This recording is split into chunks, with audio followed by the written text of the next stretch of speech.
We are live. Howdy, folks. Good evening. I am actually on time, which is amazing. All right, I'm gonna stop looking around and pretend that I know why I'm here, what I'm doing.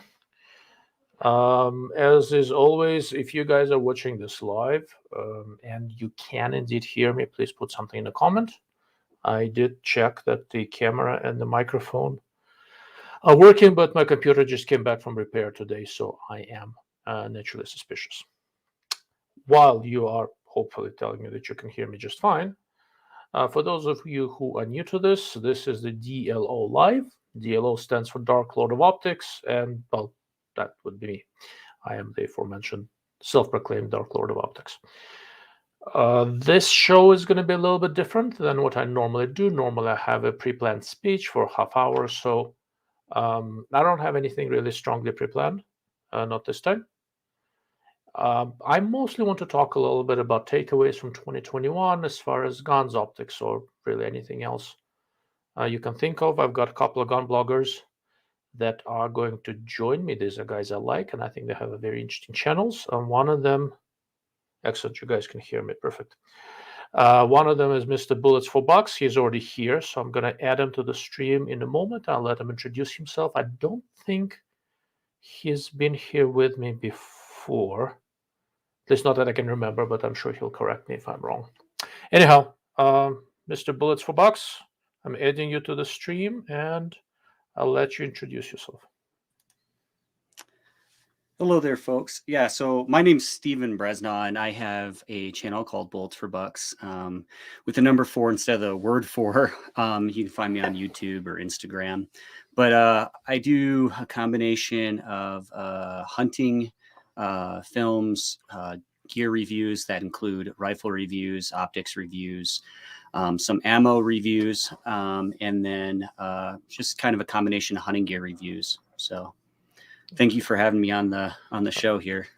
That's always a pleasure. My original plan was to have Steven on before we went on an elk hunt early in December. And you know how when they say you make plans and then life happens? Well, that's pretty much what happened. But in a coming year, we need to do this more. One of my goals for 2021, speaking of 2021, was to get into hunting more, and somehow managed to sneak out to 4 hunting trips. Wow. Which is more than I would normally do in a decade, I think. So that was kind of good. And I shot a sheep in April. Then I went on a spring bear hunt in Alaska in June, trying to get my age-old son on a bear. Unfortunately, he missed. We'll do this again next year, this coming year. Then had a pig hunt in October, elk in December, and I got the elk from the butcher yesterday. So I had a couple of elk backstraps yesterday. Awesome. So it is official. I will not lose any weight until I'm done with that elk. So. Yeah, that's awesome. I do a lot of hunting, but I actually never done a guided hunt. I don't think. Something maybe I'll do eventually. I'm supposed to go with Alaskan Ballistics. Oh, really? To caribou hunt this coming fall, so next fall in August. So hopefully that should be pretty cool. I've never been to Alaska, so I'm looking forward to it. It's amazing. As far as guided hunts go, here's the thing, right? So for me, unguided hunt is called hiking with a rifle. Okay, it's not really a hunt because I don't have time. Or at least I haven't. Maybe I'll try to scout and really know the land and really understand what's happening. And even with glassing, I'm really, really good at using optics. But being able to see well camouflaged animals is an entirely different thing. Yeah. Right, Mr. Nathan seems to be agreeing that elk steaks are excellent from the backstrap. Yes, they are. They were absolutely wonderful. Yeah, I helped a guy get a bull elk this year. The video is up on my channel. And that was, he's a really good hunter. He's been hunting for years in the same area. So he really has it down, and he got one on public land. I think it was the first time out within a couple hours, and I went and helped him. But my elk season was, it was the worst one I've had in 7 years. We didn't get a single elk. So kind of rough, really warm, dry temperatures around where I'm at. But got deer and antelope and got a bear in the spring and turkeys and a whole bunch of other stuff. So still filled the freezer with a lot of game meat. Good. Speaking of optics, since you're like the king of optics, and I've never been on here Excuse before. me, that would be a Dark Lord or Mr. Dark Lord. If You're like. the That's Dark okay Lord of optics. Okay. I got the couldn't resist. Yeah. No, you're good. I got the I know we haven't actually talked a whole lot, but I got the Vortex Razer UHD binos. They're most expensive, I guess, best glass binos, and I've been pretty happy with those.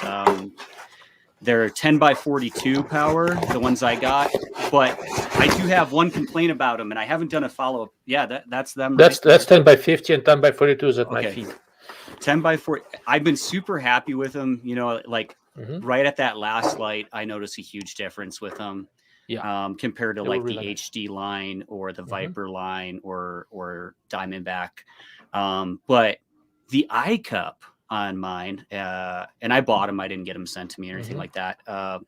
It got just a little bit of dirt or something in it the first day, and in that eye cup has been stuck ever since. Fortunately, it's in the right spot for me, but it's not.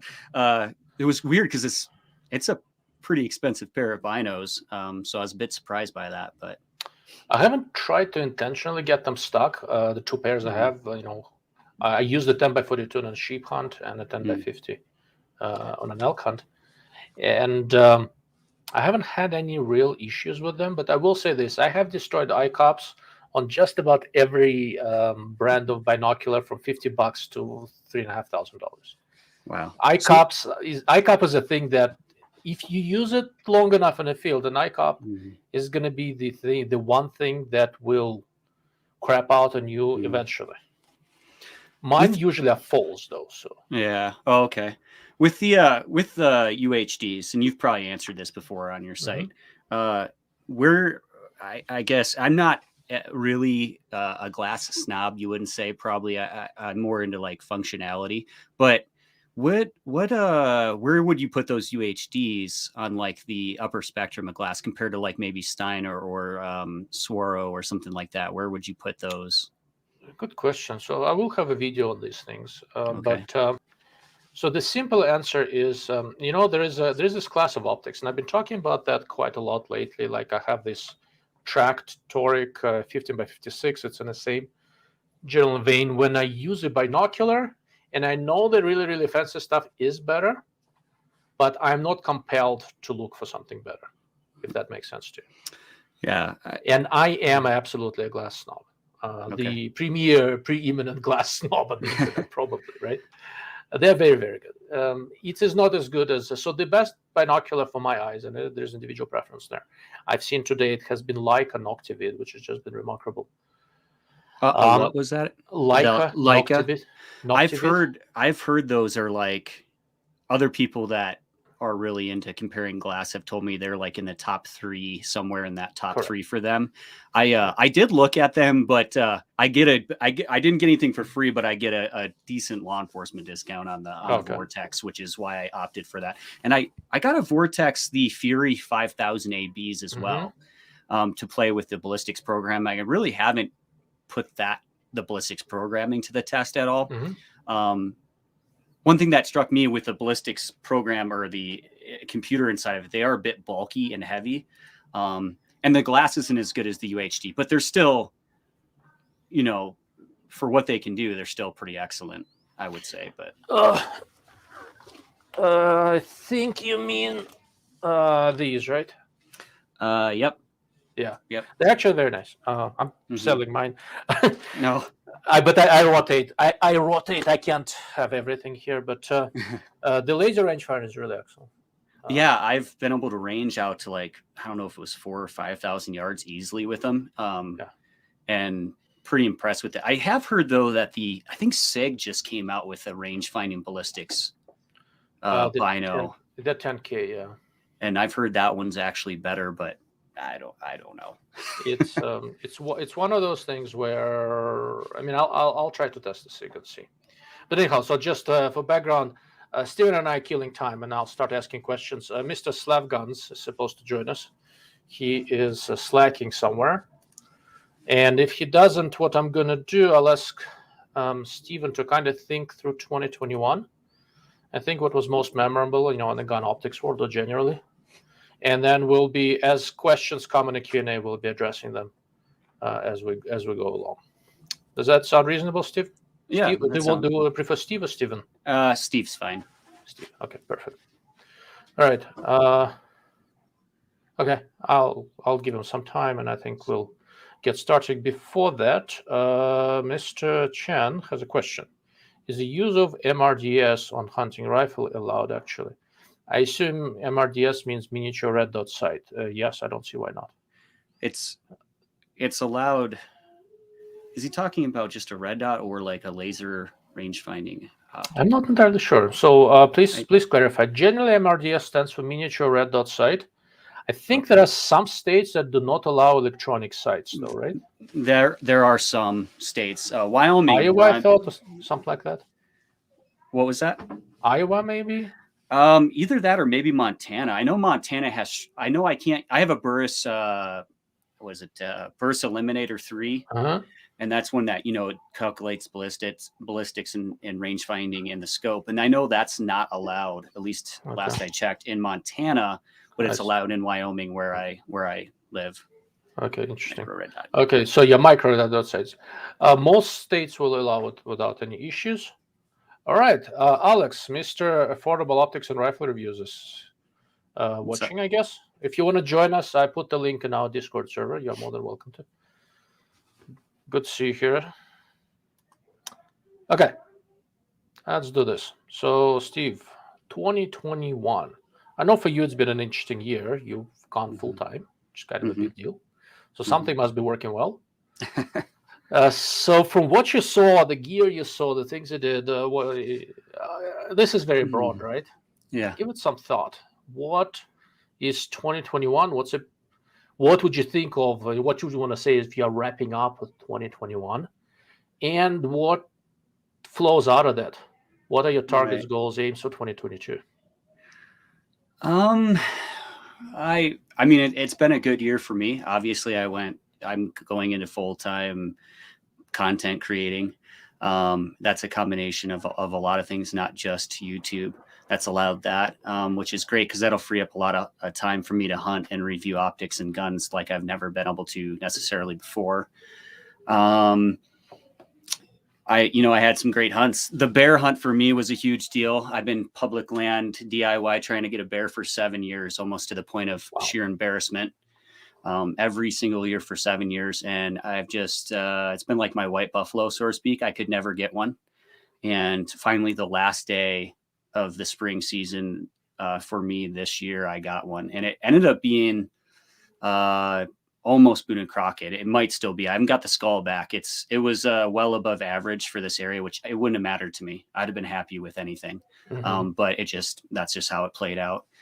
So that was really cool. I got that with a 300 PRC.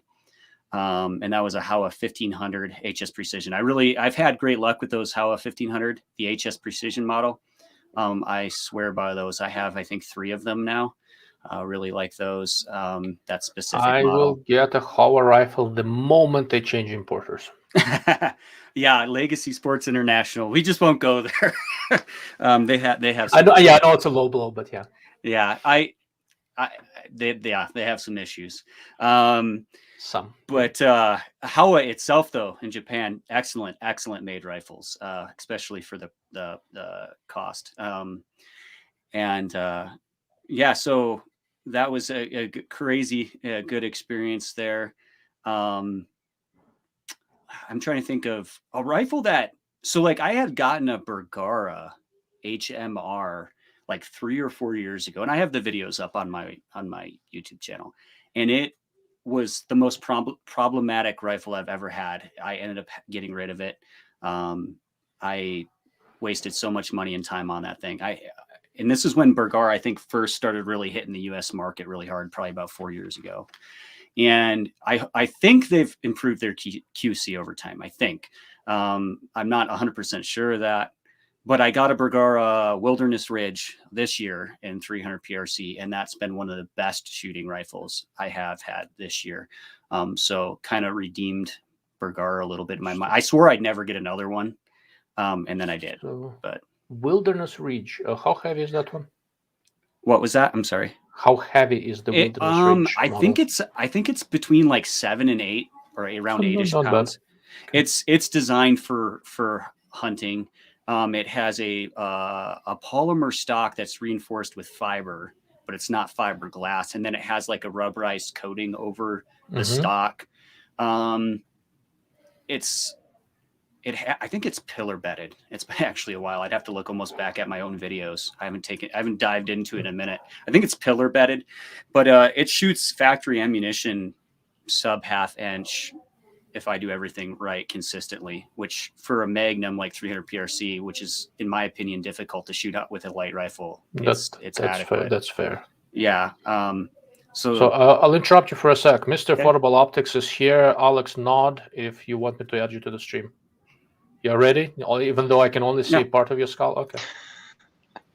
Hey guys, how's it going? Hey, all right. Howdy. All right, Steve, just keep going. I just wanted to add Mr. Because now we have Mr. Affordable Optics and Mr. Inaffordable Optics. Yeah, I mean, I heard you say at the beginning that, Dark Lord of Optics was the king of optics, and I was like, wait, what did he just say? And I can't let that stand, We're going to have a duel someday. Dark Lord of Optics. If you're aspiring to my title, you need to get your budget range. Alex we're getting there. Yeah, we are getting there. Slowly but surely, we're building. We're allowed to show optics like scopes on here, right? As long as they're not on a firearm, right? Scopes, yeah. Rifle, no. Okay. I mean, because I have 3 brand new scopes in the boxes that I haven't even opened myself, and we can go over them if you want. I'm sure you know more about them than I ever will. But I see somebody said LHT 4.5 to 22 best rifle scope of the year in its class. What do you guys think about that? For me, that definitely is. It sort of redefined the class in many ways. Because there's nothing that light that's front focal plane that's out there. What about is the and everybody pronounces Leopold different. Is the VX6 or 5 close in that class, or is that not no? The VX6 and VX5 are second focal plane optics. So okay. So let's do this. This is one of the scopes I'll talk about a little bit when I do my part of it. And I have one of those. I have the 4.5 to 22 and the 3 to 15. Correct. 42, is it? Yeah. Yeah, the 3 to 15 is a direct competitor to the VX5, to the Leupold VX5. Right. The 4.5 to 22 does not really have a absolutely direct competitor within the Leupold lineup. Yeah, you're right, because that's first. The 4.5 to 22 is the first focal plane. The other one isn't. And I would almost maybe pick, if I was to do it over again, the Leupold VX5 over that one, just because the turret. I like the turrets better on the Leupold, but the LHT 4. Yeah, I guess you're right. That's quite a lot of features packed into that scope at its weight. It is, yes. So Chen is suggesting, I'll interrupt you for a moment since this conversation started. So the big thing with LHT 4.5 to 22 by 50, and I've got an article coming out, next precision rifle shooter on that, is that it is 21.7 ounces in its front focal plane, and it seems to be robust. I've had it since February of 2021. I have thousands of rounds behind it. I know quite a few people who have them. They seem to be robust. Field of view is average, not bad, not good. They track. The turret feel is not awesome, but they track. And it's less than 22 ounces. And that's basically it. There's nothing super exceptional about that scope. Optically, it's very good for the money. There isn't really anything under $2,000 that's better. As good, yes, better, no. There is nothing that weighs that little with a similar approximate magnification range and an objective lens that is quite as good. And that's the big shtick about this. It's a pure hunting scope. I can think of things that might be better because then I don't necessarily need front focal plane and all that. Mm-hmm. But as a crossover design, something I can use for an NRL Hunter competition, for hunting, and for Western hunting, right? So my shots that go long, right, and precision shooting, and on accurate gas guns, combined with an offset red dot and all that sort of stuff. There's nothing really quite like it. It redefined this category from a 30-ounce typical weight to 21-ounce possible available. Right, that's the big thing. Yeah, it's very purpose driven in the way it's designed, and I think that's what sets it apart, like you said. Right. And the turrets are a little bit soft, maybe in a way, or quiet, but I think they're partly designed that way. And then there's no fast focus eyepiece, but that probably cuts back on weight, and it's designed for that, like backcountry hunting / long range shooting, if you really want to. Or Exactly. So that's how I use it. I have it in the fix. Altogether 9 pounds with a scope and everything, and I can I can use it for just about every type of hunting I do, and just about almost any, other than heavy ultra long range stuff, for any type of precision shooting application within, let's say, I don't know, 1,200 yards, depending on the cartridge, right? Basically out to the limits of the supersonic range of the common things, 308, 6.5 crits, 6.5 PRC, whatever. It has that 11.5 milliradian of adjustment within those two turns. The clicks are soft, but they're widely spaced, so you will not miss them. And the reticle is basically a very simple tree-type design. You go low in power a little bit, it's out of the way. The way they did the illumination, and it's just across, so you see it nicely. It's just they tried to hit a lot of different small niches with that scope, and they seem to have succeeded because they haven't been able to keep it anywhere close to its stock. It's monthly time, months. If you want one. I think I used that 3-15 version in the 4.5 to 22, or it basically became my primary. And then going to next year, I'll probably put the 3-15 on a different rifle, but those are definitely like becoming my favorite hunting scopes for sure. I got a Steiner. I don't know. I haven't even opened this myself. I've had Which one is it? I've had it for like a month. Let's see. Is it the T5 XI 3 to 15 by 50? That's actually a nice little scope. It's front focal plane also. SCR reticle leans a little bit on the thin side, but the illumination is good. Yeah, it's actually probably the most expensive scope I've bought, and I did buy it, but it's a very competent design. At least the one I tested was. I noticed the turrets are very unique compared to other scopes I've looked at. They have like a window. I've literally never opened this. I've had it for like a month.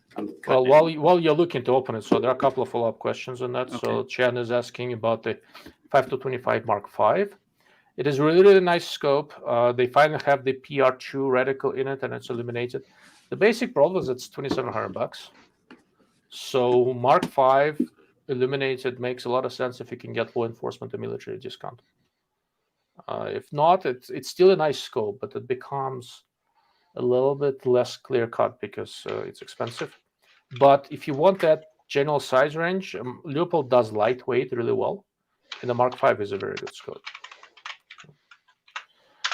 All right, Nathan. From Montana Regulation Book, rifle scopes with illuminated reticles, built-in range-finding capabilities, and red dot scopes are lawful for the taking of game animals. So, Steve, it looks like you can use your Burris illuminator in Montana. Maybe something changed recently? I'm not sure. Possibly, or maybe I misunderstood last time I checked it. Here's that Steiner. And it's got like these. It's got like those little windows when you go to second revolution. There's a number switches there. It starts showing 2 instead of 1. Or is it the color change? I don't remember. It's the same color, but it goes up all the way up into what 38 MOA on this scope, which. I mean, this is literally the first time I've actually played with it, but I noticed it when I was looking at buying it, and that's a pretty. I mean, I think that's a pretty cool feature. Definitely keeps you from getting confused. Yeah, the T5 XI had a very rocky rollout. They had a screw up, and they had to fix it and do a minor redesign. A lot of people never forgot it, but once that got fixed, the scope worked quite nicely. And it's got it's got like I think it's 34 millimeter. It's a tube, 34 so millimeter. it's got an incredible amount of elevations. If you wanted to Yeah. actually, this is only the 15 power version. Yeah. But if you wanted to use it for ELR, you could. I mean, it's got enough elevation gain. Yeah. And it tracked well last I checked. It's about it. I think it's getting discontinued. I think it got a replacement either mid-year or something like that. But it's a nice design. All right, so Nathan, at 30-35 ounces is a better scope for long-range hunting. Yeah, you can go to high magnification. It just depends on how much weight you want to carry with you. If you're like I said, if you're up to 30-35 ounces, Leupold Mark V is there. I have a Tangentator 3-15 that I like. That's about 27-28 ounces, which is optically just spectacular. If you don't need very high magnification, then you can go up to 28 ounces weight. The two Tangentators, if you're willing to spend the money, are just spectacular. The Lht Hunter and the TT315M. Ordinarily, I would not speak so highly of a Canadian product in front of Alex. He is from Canada. But those are really nice scopes, and I just can't make his presence screw that up for Tangent. Oh, hey, you know what? The Canadians just came out with the Apex 5-25 by 56 with 32 mils internal adjustment, zero stop, revolution indicator, illumination, all the bells and whistles you could want for, I think it was $1,700 US. So that is a pretty awesome value. It is a nice Japan Optics limited scope, same as Riton and a couple others, but yes, different reticle. I talked to the Apex guys. I want to see that scope. They'll have it on some rifles at SHOT Show, so I'm gonna go see them, try to meet with them. Yeah.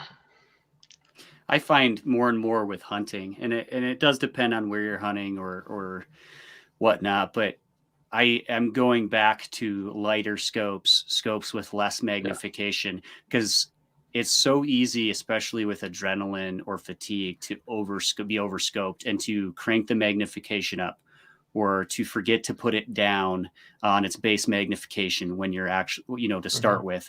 And then it becomes harder to acquire the animal and get the sight picture. It becomes harder to do follow-up shots if you need to.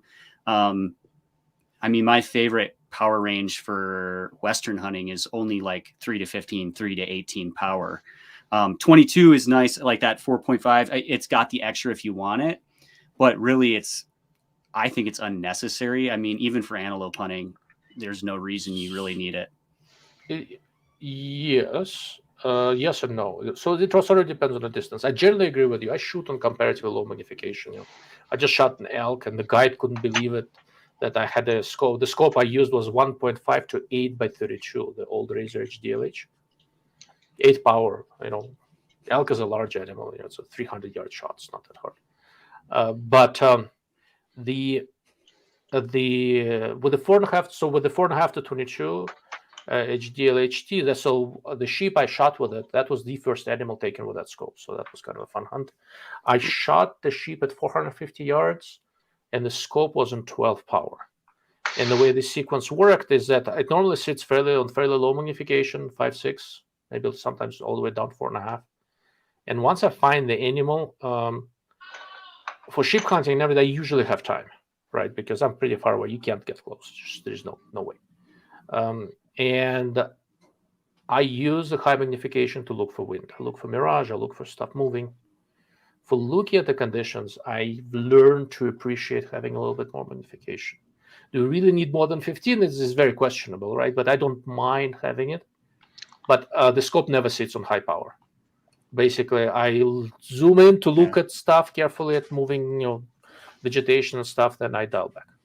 Yeah, I think it's. I mean, I think that the high power scopes are, of course, capable. I think it's like the human tendency, though, to over magnify and then not, be able to confirm your shot because the recoil takes you off your sight picture or follow up, or I think that's probably it's like the human error that can be introduced with that during your adrenaline, but not obviously. There's people that are able to control themselves and probably not do that. It's a very fair point. Adrenaline is this interesting thing. I told this story in the past, right? I'm not a very excitable guy, to put it mildly. I just don't get excited very much. When when I'm on the cheap hunt, so my watch has a pulse monitor, right? I'm big and fat. I'm hiking uphill, trying to think why I volunteered to go on this hunt, that kind of stuff.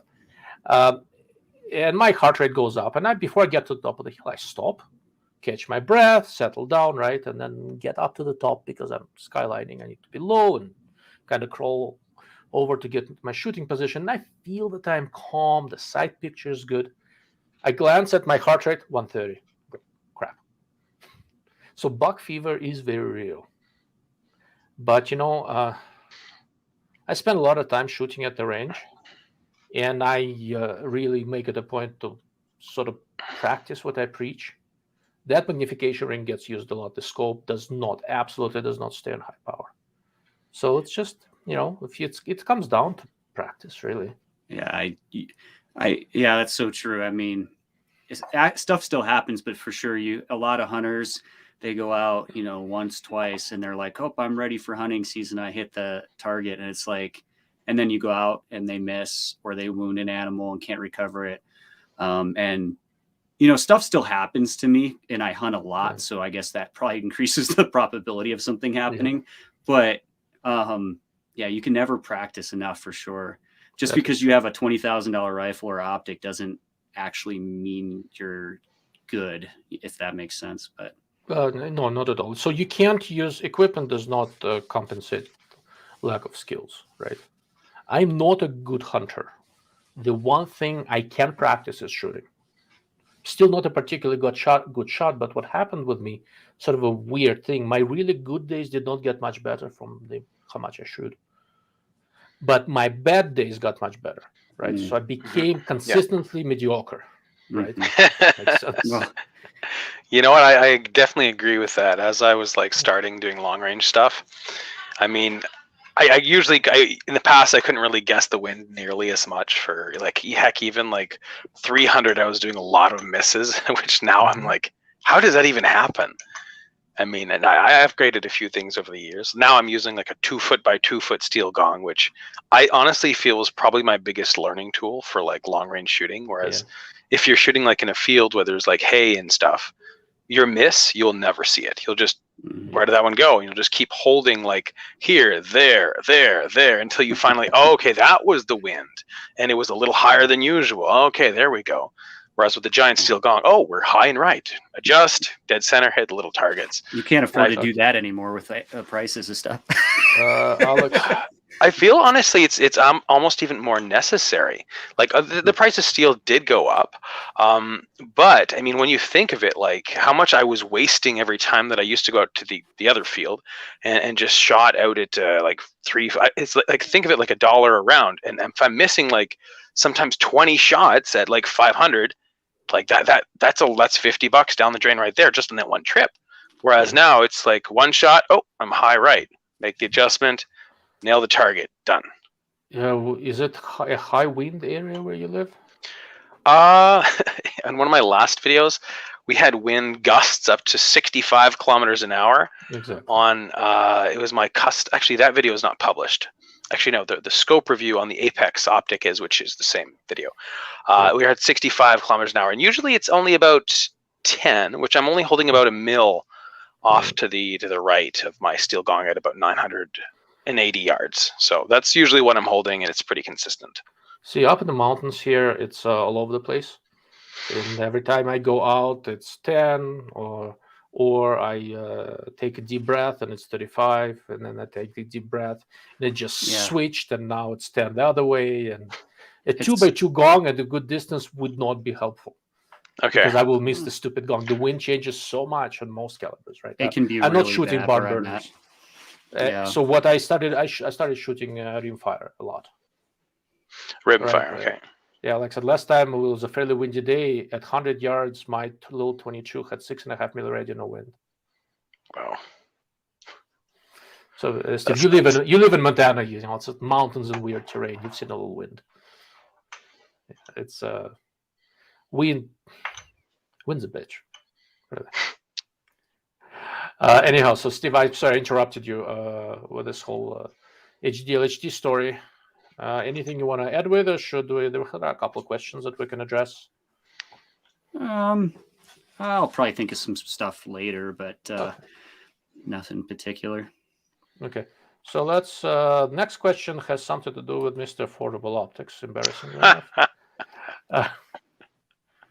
So I'm going to give you the floor.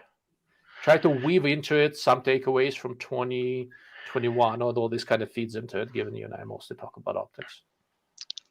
Yeah, so I enjoyed your rifle reviews. I'd like to know which optics are your personal favorites above and below 2000. So while my experience with optics, I guess above 1000 even, is still somewhat limited. It's not like I've reviewed dozens like the Dark Lord of Optics. I'm still in a few above that. I mean, for example, I've reviewed the Track Toric Ultra HDs, which are both above 1000, which were both really nice optics. The Apex, which also was above that. But the majority of the precision optics that I've reviewed, like the Athlon Ares BTR Gen 2, the Mrds Tax, the Vortex Viper PST Gen 2, I have a lot more experience at that level than I do at the extreme, like not necessarily extreme, but like at about $2,000, you're talking some pretty serious optic. There's an obvious huge difference between, let's say, a $700 US optic and like a $2,000 optic. The glass quality is just a big jump. Like, for example, I have the US Optics FDN 25X, and like just looking at a 5G tower at about 2,000 meters away, or about 2,000 yards away, like I can tell so much more detail in the US Optics, which is about, I think it's 3,200 US, or about 4,000 Canadian. Whereas with, let's say, the other optics at around $700-800, which are still like amazing, they're good enough for 1,000. They are not nearly as sharp and as clear, and you can't tell nearly the same amount of resolution. So, for above 2,000, I would have to leave that to Dark Lord of Optics. For below 1,000, I feel I'm very comfortable discussing that. Now, in terms of my personal favorites below 1,000. I mean, there's the obvious, the Arkin. I mean, that one packs the most value per dollar in any optic that I've seen. I mean, they claim it's HD glass. I'm not sure, but honestly, I was shooting at 750 and 900. While at 900, the glass does feel quite dark. You can still make out your hits and your misses most of the time. So I feel that is probably the best value. Yeah, that's probably what I recommend if that's where you want to start. Any higher than that for a good jump up. I mean, there's the Mrds Tac, which I feel is a good value in terms of optical clarity above the that one. And I think above that, I'd probably go with one of the Tracks. They offer a lot of value for your money, and the glass quality is really good, and they have a ton of internal adjustment. Dark Lord, what do you? Record, I think that a Canadian without a tangentator should renounce his citizenship just for the. Yeah, I want to get one, but I mean, I drive a 2006 Toyota Corolla, which is usually why I can afford a good gear. But what was that scope you were holding up? It's a tangentator 5 to 25. Okay. They're about $5 or $6 grand US. I mean, if you want my input, but like between 1,000 and 2,000, I have some favorites, but they sometimes fall below 1,000, like that $900 range. I haven't had a ton of them. This is the Vortex Razer Gen 2, which I am just going to start testing soon. Never tested it, so I don't know enough to speak on it. But and I got the Steiner as well. But from what I've already tested and reviewed, from a hunting perspective, we already went over those Vortex LHTs from a hunting perspective. From a target long-range ELR perspective, what I have personally liked has been the Athlon Ares ETR and the Athlon Chronos. The Chronos, though, with the turrets, super tight, super tactile, almost the point where you can easily skip, or they're so tight and close together. So that may be an issue. I personally don't mind that. But those are two of my favorites in that like $1,000 to $1,500, $2,000 range. But I have a lot more scopes and a lot more to learn. So I will say this. I did a live cast note a while back, and I'll reiterate. And this one is going to be unusually for me brief. Your best bang for the buck with rifle, for tactical precision rifle scopes is in the $1,500 to $2,000 range. It's the scopes that you guys have been mentioning: the Athlon Chronos, the Tractoric UHD, Razer Gen 2, and there are a couple others there.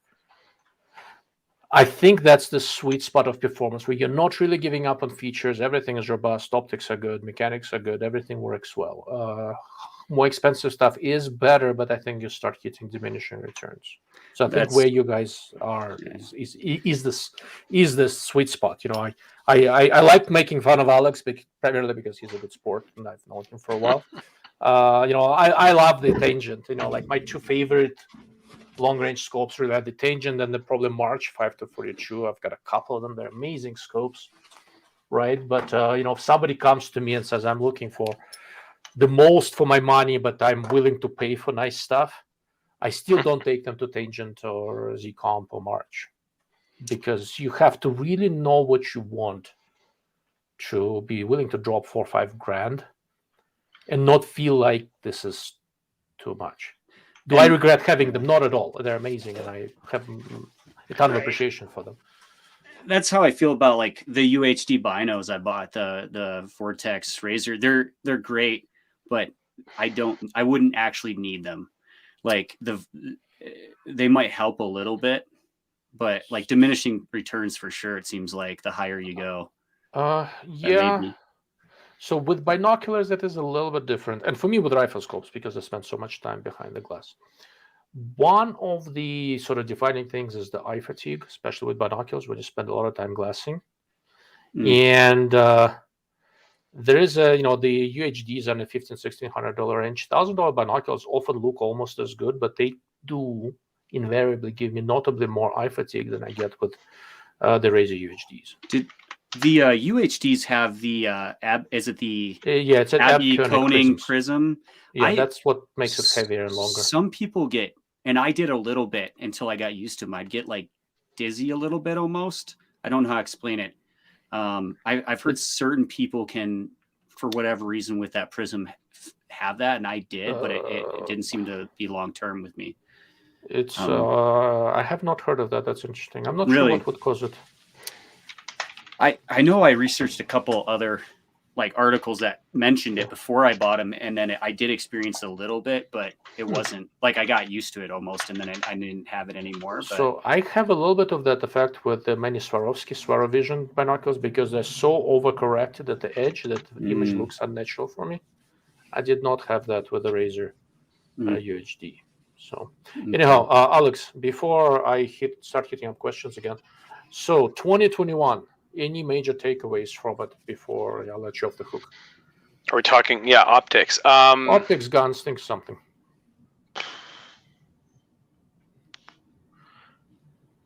Optics, I think I'd say Arkin for best value for dollar. Remember, I'm affordable optics. I'm not unaffordable Dark Lord of Optics. I'd say that's the one. And actually, I think that was 2020, wasn't it? They actually released it. 2020, but they're starting getting QC under control in 2021. Yeah, it's true because they had the Gen 1, which it looked great, but just didn't meet the QC, and Gen 2, which did a lot better. I think that's what I'd say for optics, and for rifles. This is the Gen 2 Arkin. Yeah, that's one I have. I also have the Gen 1, which mine actually was one of the defective ones. The turrets actually did not move the reticle at all. So I've talked to Arkin had such a disastrous rollout that I was not going to touch them with a 10-foot pole because there was so much shielding happening. I don't like that shit. But so I waited basically for a little while, and for the first stuff that came out, the reticles were thin on the EP4s, and for the SH4s, QC was not up to snuff. I so many people that I knew had seen multiple copies go down, so I just waited. Until they seem to have gotten that under control, and some of the completely insane shielding seems to have gone down at least a little bit. So I got my hands on this SH4 Gen 2. It's a very respectable scope. Yeah. I mean, when you consider 32 mils of internal adjustment with a zero stop that doesn't limit the amount of internal use, fairly positive turrets, the focus parallax is really smooth. Everything was like, I don't know, I feel it's a good $200 underpriced compared to the other competition. I'm not 100% on board with a lot of that. And the first one Okay. is the 32 mils of internal adjustment. When's the last time you needed to dial 32 mils or 30 mils or 25 mils? Never. But you So- know what? Why do Yeah. people buy like Ferraris? When is the last time they ever needed 600 horsepower? I mean, to show off to your friends. Like, I got 32 mils Okay, under the hood. I'm sorry, dude. If you're showing off internal adjustment, you've got bigger problems than the Ferrari. Okay. There's a Leupold Mark V. Have I talked to a lot of pro? I'm looking at a comment on there. So yeah, about the adjustment, Tracking issues. I'll address that. There is history to that I can address. So the amount of internal adjustment does not impress me. I'll be honest with you. I look very carefully at how the image quality degrades as you go off optical and optomechanical center, right? But having 32 mils, unless it's a dedicated ELR or rimfire ELR scope, does not do shit for me, right? It's nice to have. I don't mind, but on the other hand, there are certain optical compromises that need to be done in order to give you that additional adjustment. For example, most scopes that give you so much internal adjustment shorten the focal length of the objective lens, and then now it becomes harder to correct the objective, and you will see a degradation in optical quality as a consequence of trying to stuff too much adjustment in there. Would I rather have a scope with 25 mils of adjustment and bad optical quality? Yeah, right. I'm not saying that's what's happening with track. I'm just saying that adjustment range for a general purpose, You mean doesn't Arkin? do much. Yeah. Arkin, pardon me. Yeah. So that's basically that. So other than Arkin, anything else comes to mind that's kind of made 2021 for you, other than the fact that you became a father? Oh yeah, Cool. thanks. Got a little Thank you, girl Brad. born just a couple days ago. Calling her Ezra, and yeah, I guess other than that, no. I mean, I did a lot more rifle reviews this year, and I think we're gonna touch a bit more of that on one of the next people's questions. I've got a few more questions below. They're mentioning factory rifle over a custom rifle, but I guess we'll get to that question in a bit. Yeah, we will in a second. So let's do this. I'm going to blow through. There are a few questions. I'm going to kind of go through them fairly quickly, and I'll talk a little bit about my takeaways from 2021, and then we'll kind of do this loop thing. And I don't want to conglomerate too many questions if I can help it. All right, JB. Do you have any plans of getting hold of the new Tractoric 128 by 24 second focal plane low power variable anytime soon for a review? Honestly, I wasn't planning on it because in this magnification range and stuff, I tend to prefer front focal plane scopes. If there are a lot of requests, I can get my hands on one. I haven't seen too many, so I'm sure. I mean, I know the OEM. I'm sure it's a competent design. I don't know if I'm hugely interested. A track does claim that it's daylight bright illuminated dot. With second focal plane scopes and LED, if it's a bright LED, it's possible. Rather, a few scopes to do it. It's not really daylight. It's not nuclear bright, but it's daylight visible. But I don't know. Maybe I'll chat with them a little bit and see. But I don't have immediate plans. Chris Dorman, Leupold Mark V. I have talked to a lot of pro shooters, and they won't touch Leupold due to tracking issues from the past. What are your experiences and thoughts on that? The tracking issues from the past are very much real. That was with older scopes, with the Mark IVs and VX3s and all that sort of stuff. Mark Vs is a new design, and they've been good. I have heard of very, very few tracking issues with the Mark V, well within the range of all other high-end scopes. So historically, I've been a huge critic of Leupold. And when it comes to the legacy scopes, I really still am. But the more recent stuff, the Mark V, VX5, VX6, they've been good. I can't, it's... Leupold people don't like me. They tolerate me, they talk to me, they feel they have to, they don't like me. Sorry, I guess to ask you to expand on Leupold. I mean, I have zero experience other than with their VX Freedom. How do you feel like for their upper tier... their long range, extreme long range optics, how do you feel they compare with the rest of the competition? So the extreme range is the Mark V line. Yeah. They're good. I mean, you could do much worse. They are lighter than the competition usually. The optical quality is good. I really like the turrets, the way they did, zero lock and stuff on the Mark Vs. They've had problems with reticles. problems. I didn't like the reticle options because the tree reticle was the Horus, and the Horus, to reiterate, is basically a mosquito net designer's wet dream. And there was an old TMR I actually like, but it's you can do better now. So they have 2 new reticles, PR1 and a PR2, that are absolutely modern. They work really well. They're nice reticles. And optomechanically, Mark V's are good. They're absolutely competitive. And they're in that interesting price range. They're a little bit cheaper than the Attacker, and they're more expensive than the Razer Gen 2. So it's not quite clear who to bundle them with, but they compete against Leica PRS and a couple others here and there. And, you could do much worse, right? It's absolutely competitive, and upper tier, definitely upper half. So, if that makes sense.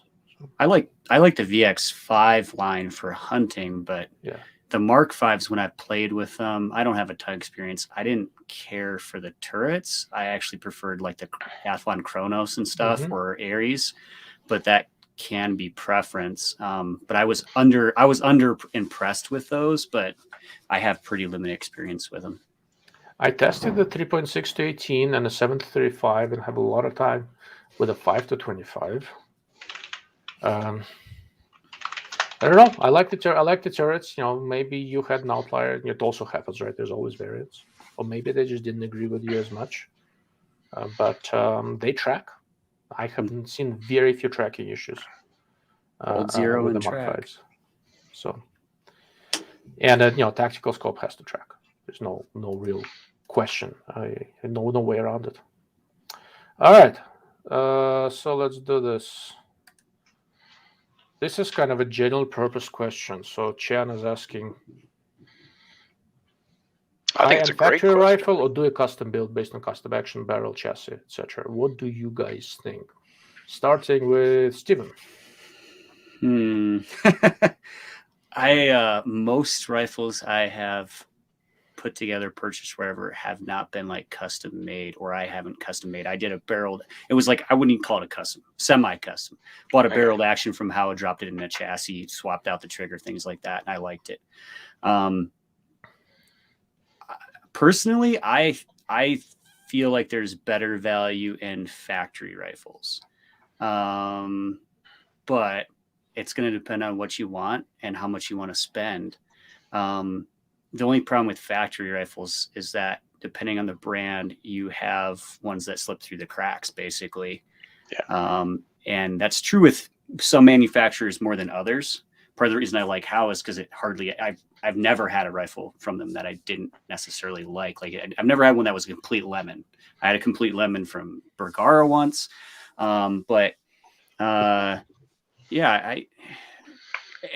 There's a lot to be said, I guess, either way. I don't have a straight answer. I got one thing, this kind of comes back to 2021 real quick. I got the most expensive rifle I've ever bought. It's a Weatherby Backcountry 2.0 carbon. They just came out. It's like a $3,000 rifle or more. It's been not horrible, but it's not been good. I haven't taken it back to them, but I've had problems with the factory ammunition seizing up in the I saw that in your video. Yeah, I've had problems with it. The bolts. Now this is an ultra skeletonized rifle, super heavy fluting on the bolt, so that does affect the smoothness sometimes, and it is Cerakoted because this is a backcountry mountain rifle. So you got to look at that. That does affect things like the smoothness of the bolt riding in the receiver, but it's not very smooth. The trigger, it's the Trigger Tech field trigger in those. It does adjust down to 2. I got mine down to a 2 1/4. It's advertised to go down 2 1/2, but it looks amazing. It feels amazing until you run the bolt, until you go to shoot it. And then you can't extract around because it's seized up in there. And that's using a factory gun specifically made for their factory ammo, basically. So I'm going to play around with it. I'm going to test it some more, and then I may or may not, send it back to them. But so let's say that Weatherby aside, which I'd like to discuss further, but aside from that Weatherby, what other, expensive rifle do you had you had maybe a more normal experience with?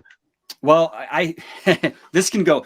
coming up in 2022 on my channel, we are going to have a ton of optics and rifles like never before that are between $1,000 and $2,500 range, both optics and rifles. I have like what 4 or 5 brand new rifles, not even like shot. I have the Seekins Havoc 300 PRC, brand new. Haven't done a video on it. I have that Weatherby Backcountry 2.0. I'm still going to do more testing on it, folks, to let you know how it plays out. I have the oh my goodness, the Christensen Ridgeline. That thing looks good. 300 PRC. I have the Seiko S20 300 Win Mag. I have stuff lined up for this coming spring like pretty much never before. I like 5-6 new guns, 5-6 brand new scopes, and it's all in that like 1,000 and above.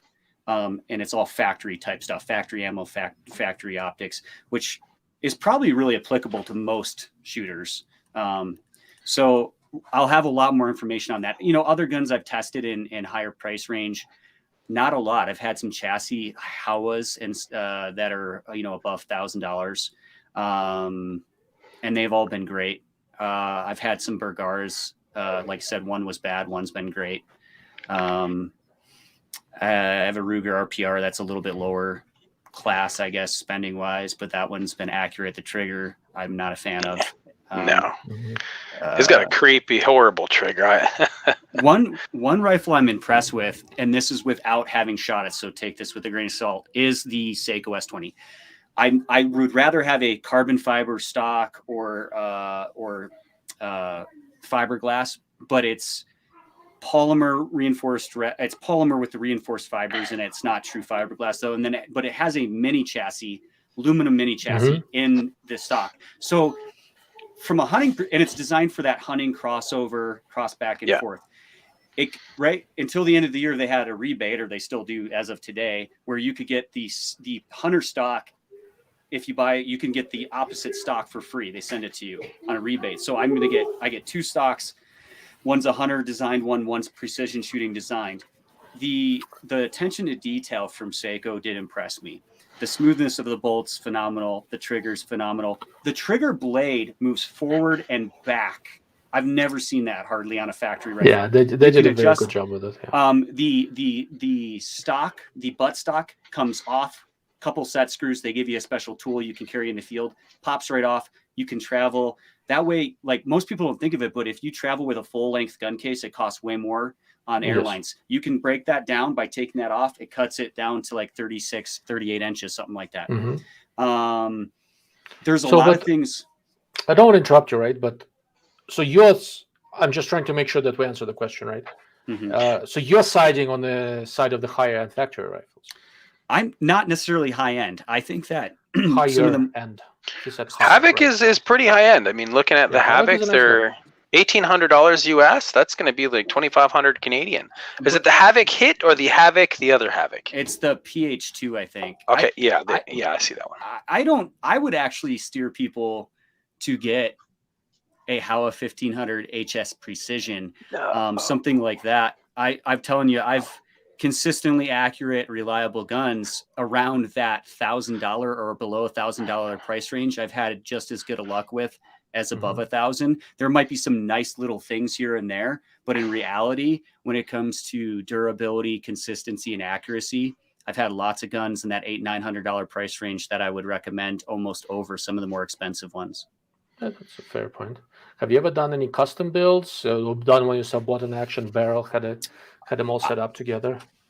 The only thing that I've thrown together is a barreled action from Howa, and I bought a separate stock, separate trigger, put a muzzle brake on it, things like that. I've polished bolts to make them run smoother, done trigger jobs, a whole bunch of things like that. Fitting stuff, yeah. So Alex, have you ever done any from scratch custom builds? Yes and no. So okay, that's the most Canadian and non-committal answer I can think of. Okay. Yeah. So actually, I was going to do a custom build. My goal is to do a fully Canadian custom build, and I basically found all the parts, and it was going to cost me about $4,000 something. before tax, so plus 13% anyway. So it was going to be a fairly good price.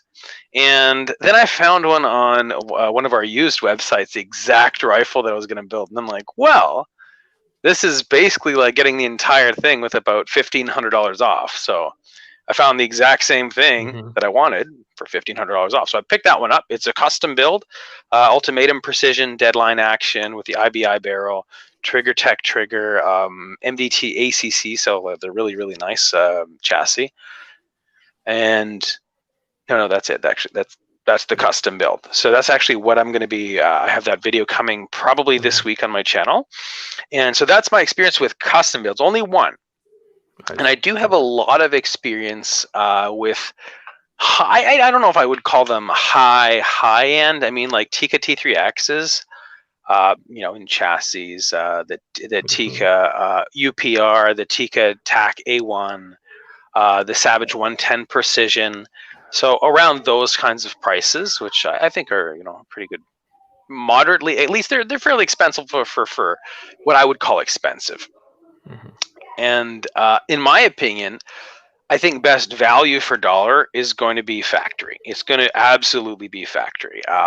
Like, for example, even my Savage 110, that thing, I couldn't manage to reload for it for some reason, but it loved the Seiko TRG ammunition. It was doing sub-MOA really well, and it grouped really nicely with that. While with let's say my Tikkas, the UPR, every load in the entire load development, I was doing 4 shots of each load and going in increments of 0.3 up. Every shot was every group was sub-MOA, and there was like a couple dozen groups. I have never seen that on any rifle that I've ever owned. Now, let's say if we compare that the Tikka UPR with the ultimatum precision deadline action, I actually didn't get as many groups as I did with the Tikka. It's pretty hard to beat every group being sub-MOA. Correct.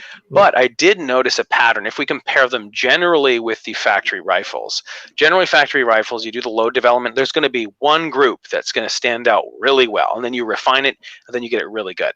Whereas what I noticed with the custom action is there were like 3 or 4 groups that were really nice and tight, which I think is probably going to be more of the norm when it comes to load development and when it comes to getting a custom rifle, called custom barrel.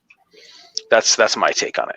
It's a good take. So I generally agree with you, right? I'm sort of a poster child for higher end factory rifles in many ways, right? My primary rifle is the Fix, which is about $3,000 or more, something like that. Oof. So it's a higher end factory rifle, and now before that I was shooting with Desert Tech. But I've also done some number of custom builds here and there.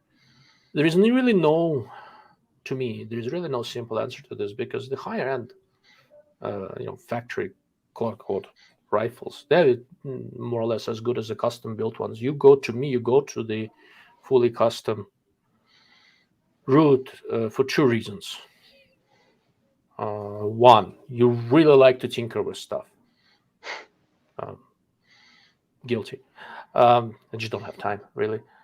2, you need some fairly exotic configuration in terms of barrel profiles, etc. For whatever reason you want something exotic, then you go custom.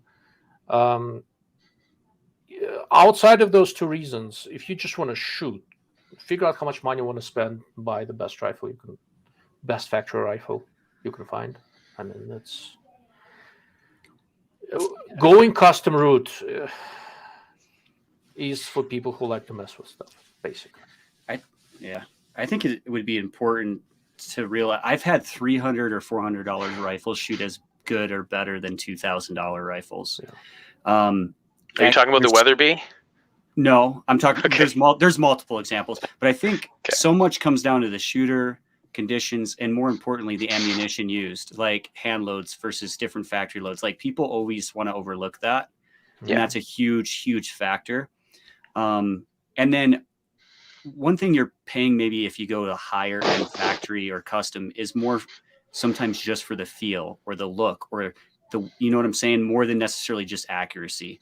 Because there's a lot of rifles out there that are accurate, but you might want something that's durable and accurate. Like, I've had cheap rifles that were really accurate, but they weren't. They turned into a pile of crap a year later. Like the bolt shroud breaks off, the bolt fails, everything falls apart, and it was great when it was great, but it wasn't consistently long over years of hard use.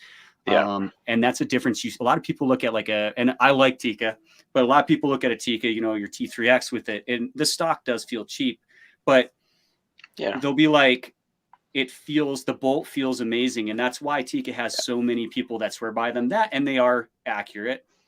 But one of them. I know. And one of the reasons I like Howa though is because they have that super beefy receiver with the integral recoil lug. It doesn't have that separate piece like a Tikka where I don't like that either either. Stock or bend. Yeah.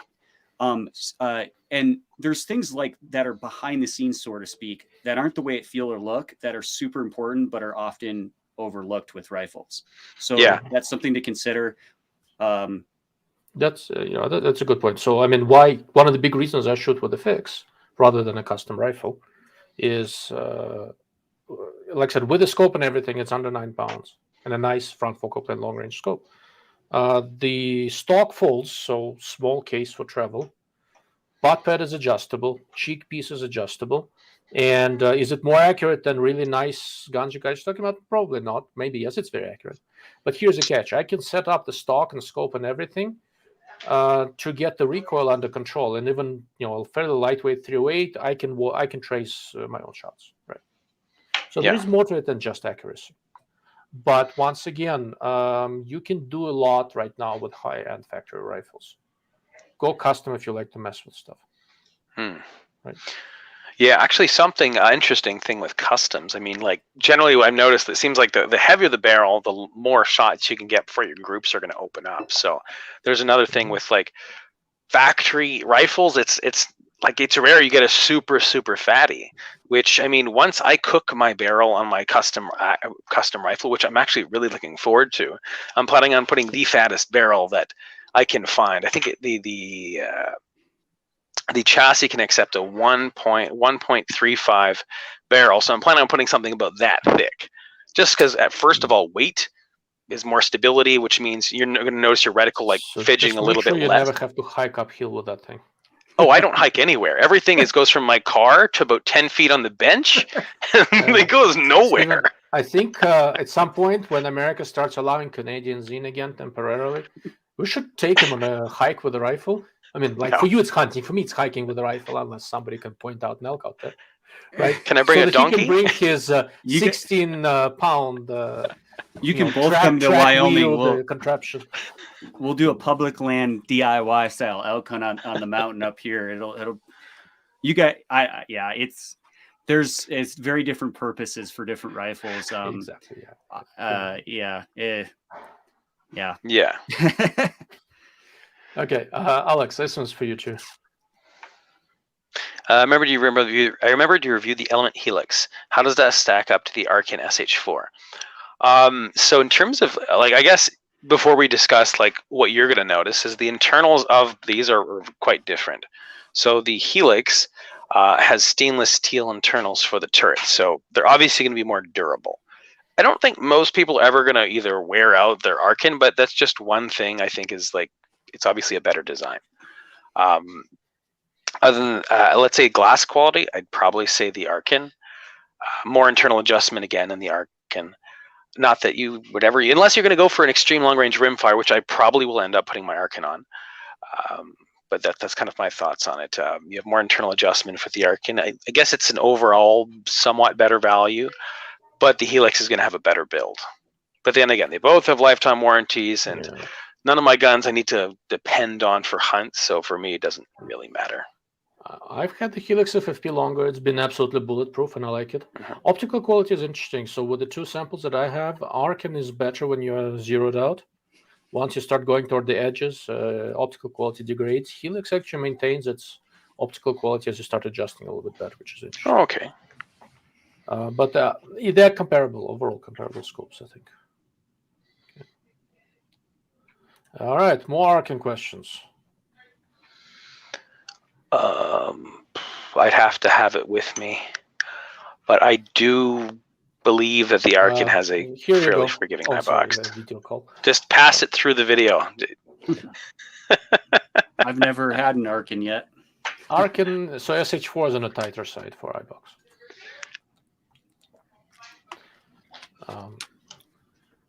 Other than the ones in the same price range, maybe, but it's not. I don't think it's a big difference. All right, moving on.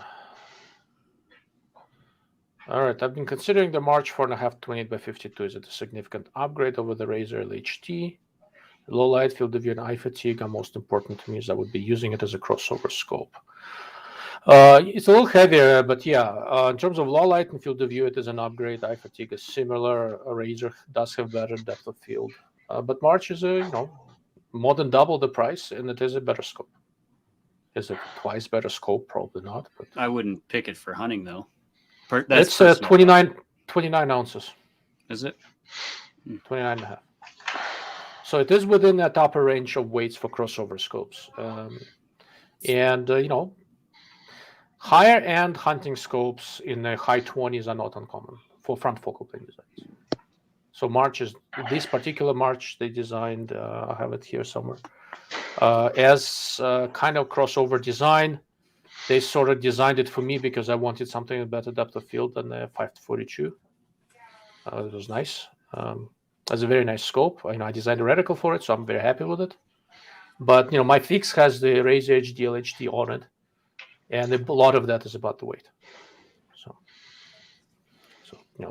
take that for what it is. But March will give you better optical quality, larger adjustment range, better field of view. It is absolutely a high alpha scope, a high-end scope. So, all right. Mr. Chen has been looking through Leupold military contracts, and it said there is one Mark 8 128 used an M2 Browning machine gun. I thought that was funny. There is more than one. That's the scope for that contract. Leupold have sold quite a few of those to the military. Oh, that's a good question.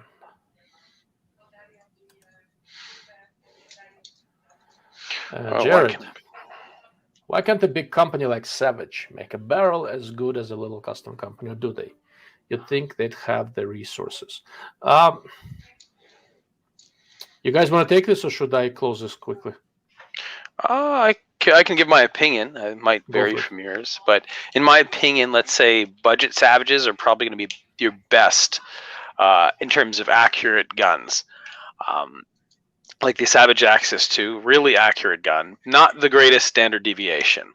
On my Savage 110 Precision, which has a blueprinted action, which obviously more time, more money, and more effort was put into, had, I think, a standard deviation of I want to say 10, 15, and it did much, much, much better at long distances. But then again, it was not still quite as good as my custom rifle. So I think it's because when you're buying a custom rifle, that barrel is like a product in itself. Whereas when you're buying a whole rifle, the whole rifle is just the product. They just threw it all together, and I think less time went on, let's say, lapping the barrel, if even any went on, let's say, the Savage. But still, Savage, I think, is still probably your best value per dollar for entry or semi-entry level precision rifles. I think that companies can make a barrel as good, but then it would cost more.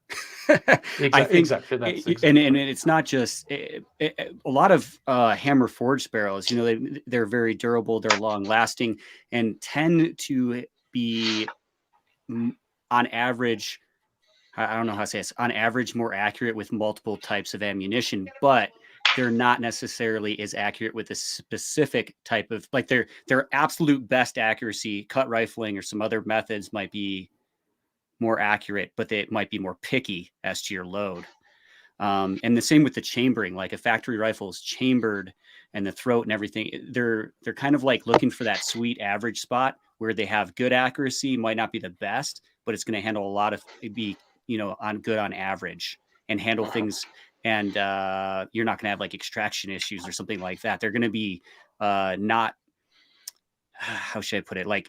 Tighter tolerances can cause problems. It can make something more accurate, but it can also work against you. So I don't know if I'm making much sense there, but reasonably so. So a couple of things. There are accurate hammer forged barrels, accurate button rifle barrels. Savage is a button rifle. Accurate cut rifle barrels. I have some of each. I mean, doesn't matter. Big companies can make accurate barrels. They'll just be more expensive, like Steven correctly said. Small companies usually don't make their own barrels. They buy them from dedicated barrel manufacturers. If Savage wanted to make an ultra-accurate version of a particular gun, they could go to one of those barrel manufacturers and buy a batch of barrels and put them in their guns. Yeah. And it'll be accurate. And every once in a while, some of these larger companies do something like that as a special edition, whatever else, and that's superbly accurate, right? But when you're building millions of guns, some of them will fall through. Some of them will be spectacular. As the production numbers drop you and you raise the price up, you can pay more attention. It's basically as simple as that. Yeah, higher standard, more QC, Exactly. and they can actually test the rifle. They shoot it, they make a load up for it, things like that. That you just, they're not doable on a grand scale, a mass production scale. But yeah, like if you want high quality production rifles with hammer forged barrels that are generally consistent, Tikka Sako is that, and CZ, both excellent hammer forged barrels. Dark Lord, have you tried the 557, the CZ 557 No, rifles from CZ? Okay, because I was just wondering Lots of experience with the 550 and 527. Okay. So Mr. Nathan agrees with Steven about how was. He, just like you, Steve, he's assiduously trying to avoid the fact that they're imported by Legacy. I got how I had a couple new versions came out this year.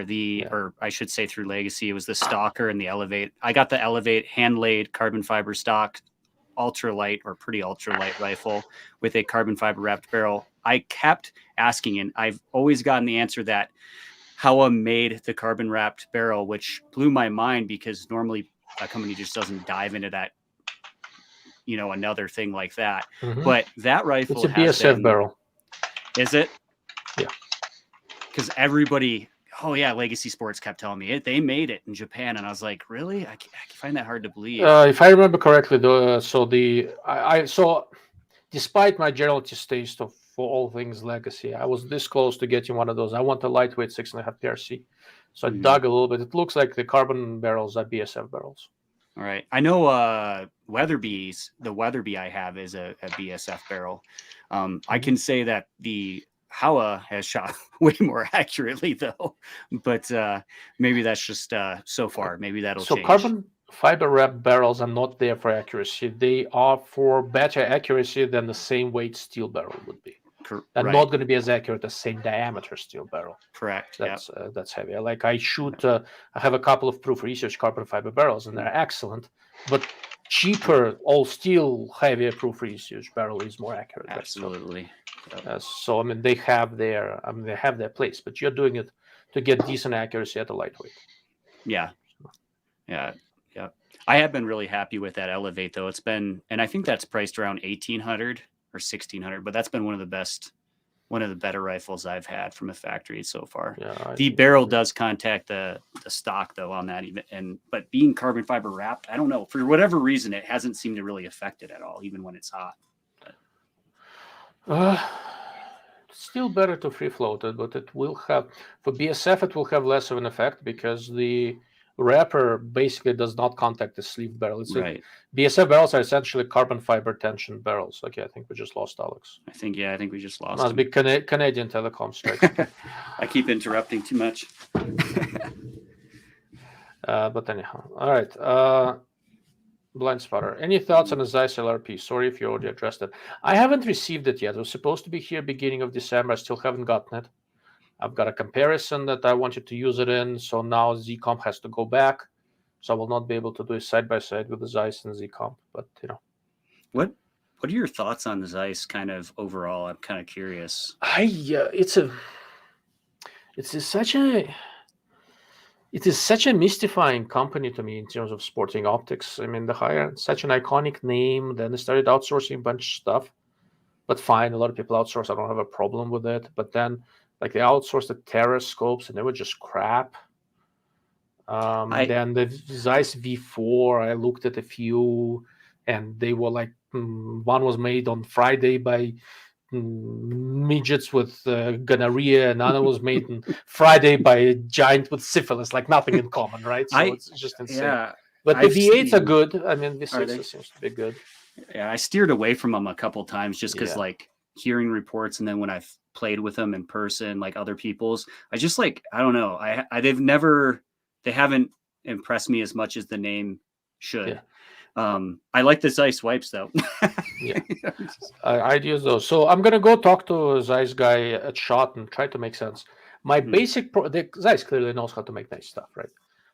My basic problem is that I recommend things. People like this gentleman asks me for what do I think about a particular scope, and I used to love Zeiss Conquest when they were made by Biomta. The early victories were amazing and consistent.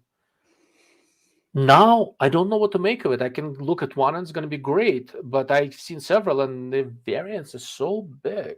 I can't make a recommendation. They seem overpriced, like you're paying for the name on their lower end, I feel like, for their features. Maybe I'm wrong. I don't know. The feature set is okay. It's okay. The ones I saw were just inconsistent, so I don't know what to make of it. Right, so I stopped looking at them for a little bit, and I'm gonna, see if I can make more sense of it. Maybe they're stabilizing. I don't know. I don't know what happened. So, but other than the highest end stuff, everything else Zeiss makes is actually OEM'd. V6, V4, it's OEM scopes. Terra is OEM'd. V8, I think, is made by Zeiss. This new LRP supposedly is made in Germany by Zeiss. Although I've had people say that it's not, but they have not been able to corroborate that. So I don't know. So I don't know what to make out of it. But LRP is a pretty high-end scope, so I assume it's going to be consistent, and I'm curious. So I'll take a look. But that's just one of those things, right? So there are a couple of questions, and I'm going to do my version of the spiel of 2021 finally. Looking for a scope with alpha level glass, FFP, good usable reticle emils, 4-20 that doesn't weigh as much as a brick. Clarity and low light would be the most important. Burris XTR3. XTR3 is a good scope, but right now it's not illuminated and the reticle is very thin, so it's not usable on lower magnifications. It disappears. Isn't Burris made by Steiner? Burris and Steiner are part of the same. They're both owned by Meopta. So Burris, so they're guys kind of sister companies. Burris actually assembles several lower and less expensive Steiner scopes. Like your T5XI is actually built in the same Burris factory in Colorado. Although the glass, I think, is brought in from Germany from the Steiner factory there, to the best of my knowledge. But it's the XTR3 for the time being is also built in the U.S. Design built in the U.S. I think glass comes from Japan, mechanics and stuff all made in the U.S. They're supposed to come out with an illuminated reticle version, and then the 3.3 to 18 by 50 Burris XTR3 will definitely be on this list. Look, if you want something that's not too heavy, we'll go back to the same Vortex Razer DLHT 4.5 to 22 by 50. That's sort of almost alpha level glass up there, front focal plane, good reticle. The quintessential scope that you're talking about is something like Tangent 83 to 15 or a couple of different March scopes, but they're a lot more expensive. So you have to really kind of define how much you're willing to pay. And maybe I can make better recommendations. So, Derek, Sig Cross. I still haven't tested one. I know there was a recoil and stuff. I should test one, but I just haven't yet. Yeah, I've played with them. I know from a hunting perspective, if you want to use a chassis for hunting, it's one of the only factory chassis rifles that's probably really applicable because it's lightweight and compact. However, I have a video on it. I'm not really a fan of using a chassis to hunt for a bunch of different reasons. But when I played with them, they felt really good. Everything felt good. I've heard good reports after the recall. Before there was a recall and it was bad.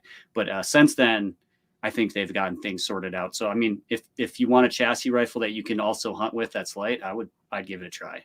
But Well, I mean, so the rifle I use, the fix, it looks like it's not really a chassis gun. That's just the shape of the receiver. But that's the form factor. That's what I hunt with, right? So and it's lightweight, and I like it, but it's more expensive. I need to test the cross. I really haven't, so I don't have any strong opinions. And Mr. Tata, my fellow Jewish brother, so the fourth Jew in the gun business. I knew 3, now there's 4. Have you heard of been to Butterfield shooting range west of Las Cruces? No, I haven't. Look, I live in Albuquerque. Las Cruces is the same state, but it's a little bit out of my way.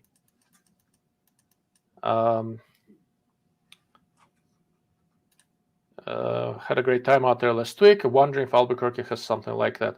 We have a decent public range, but I shoot at a couple of private ranges. The public range in Albuquerque, I think, goes out to 800 or 760, something like that. I don't remember for sure. But we have one about half hour from here. Chris, thank you for answering the Mark V question. Curious your thoughts on Night Force in general and NX8 4x32. Night Force in general, good scopes. Not crazy about the people. They're really not crazy about me. I like to joke that if my body is ever found in a ditch with my throat slit, Night Force and Collison are among the top 3 suspects. I really like Night Force attacker scopes. I don't like the NX8. I think NX8 is a scope that looks really good on paper, not so great in person, although the 4-32 is the better one of the NX8s. But basically with Night Force, I like the attackers. I don't like anything below the attackers. I think the rest is just overpriced. So is attacker to some degree. Used to be better. But attacker is a very, very solid design. So. Oh yeah, and so Derek is correcting you. Cross is not a chassis, it's a one-piece receiver. Yes, just like the fixes. It has a look of it. So chassis gun means there is a receiver that goes into a chassis. That's what chassis gun is, right? So you caught me. The functionality of it's pretty much the same, but yeah. It looks like a chassis gun. So the advantage of these kind of guns, like Cross or the Fix, is that there's nothing to get loose or stuck or to mess about the screw tension that you often need to do between the stock or chassis and the receiver, right? So the barrel sticks into it, the log bolts into the barrel, or whatever the intermediate thing there, and that's it. So that's a sort of a different way, somewhat, to look at guns. But with well-made guns, it's all a moot point. So, but that's basically it. Either way, I haven't tested the Cross. I'm really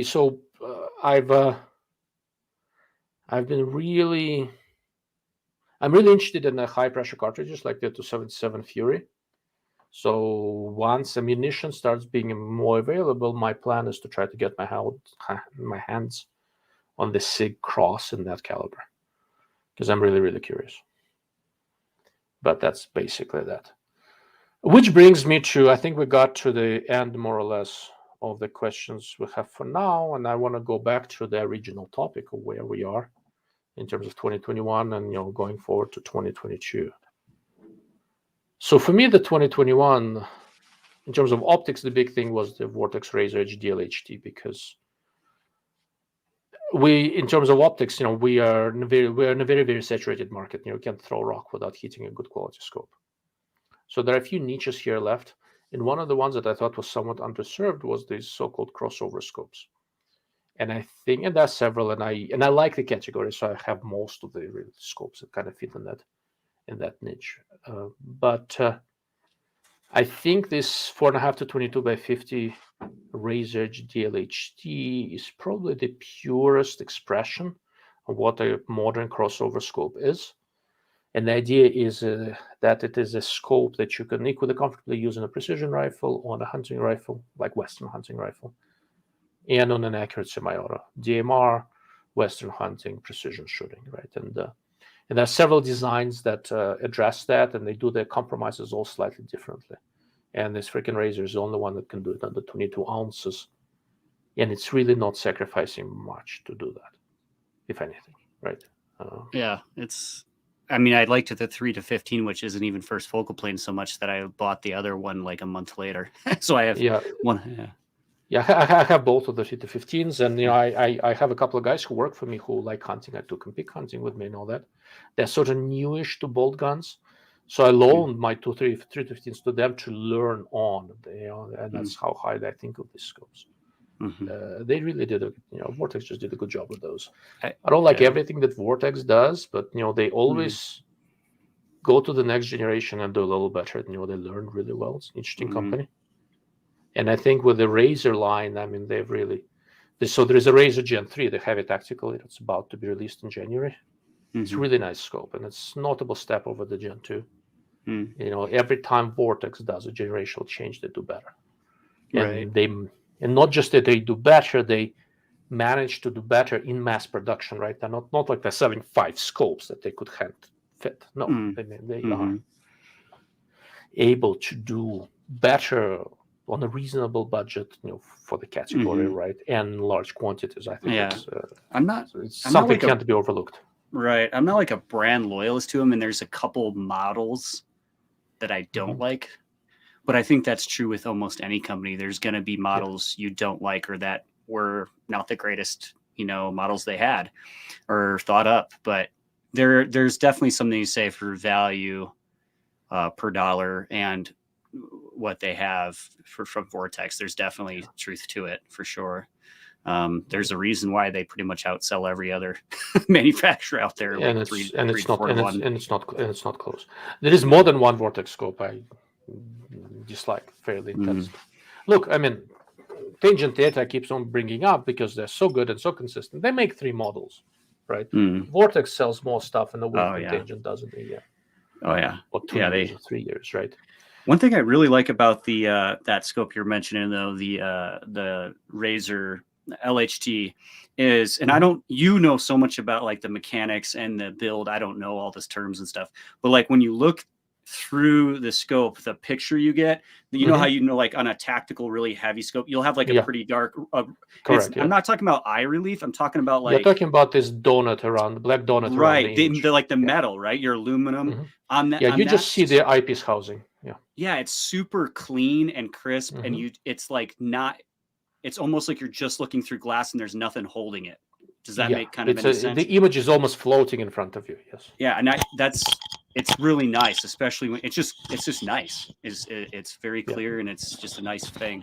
They did a really nice job with it. So if you don't do a fast focus eyepiece, it's a little bit easier to get that effect. You can do it also with a fast focus eyepiece. I mean, the Vortex has done it, and Hansold and a bunch of other people. It's a little bit easier to do that on a more traditional eyepiece.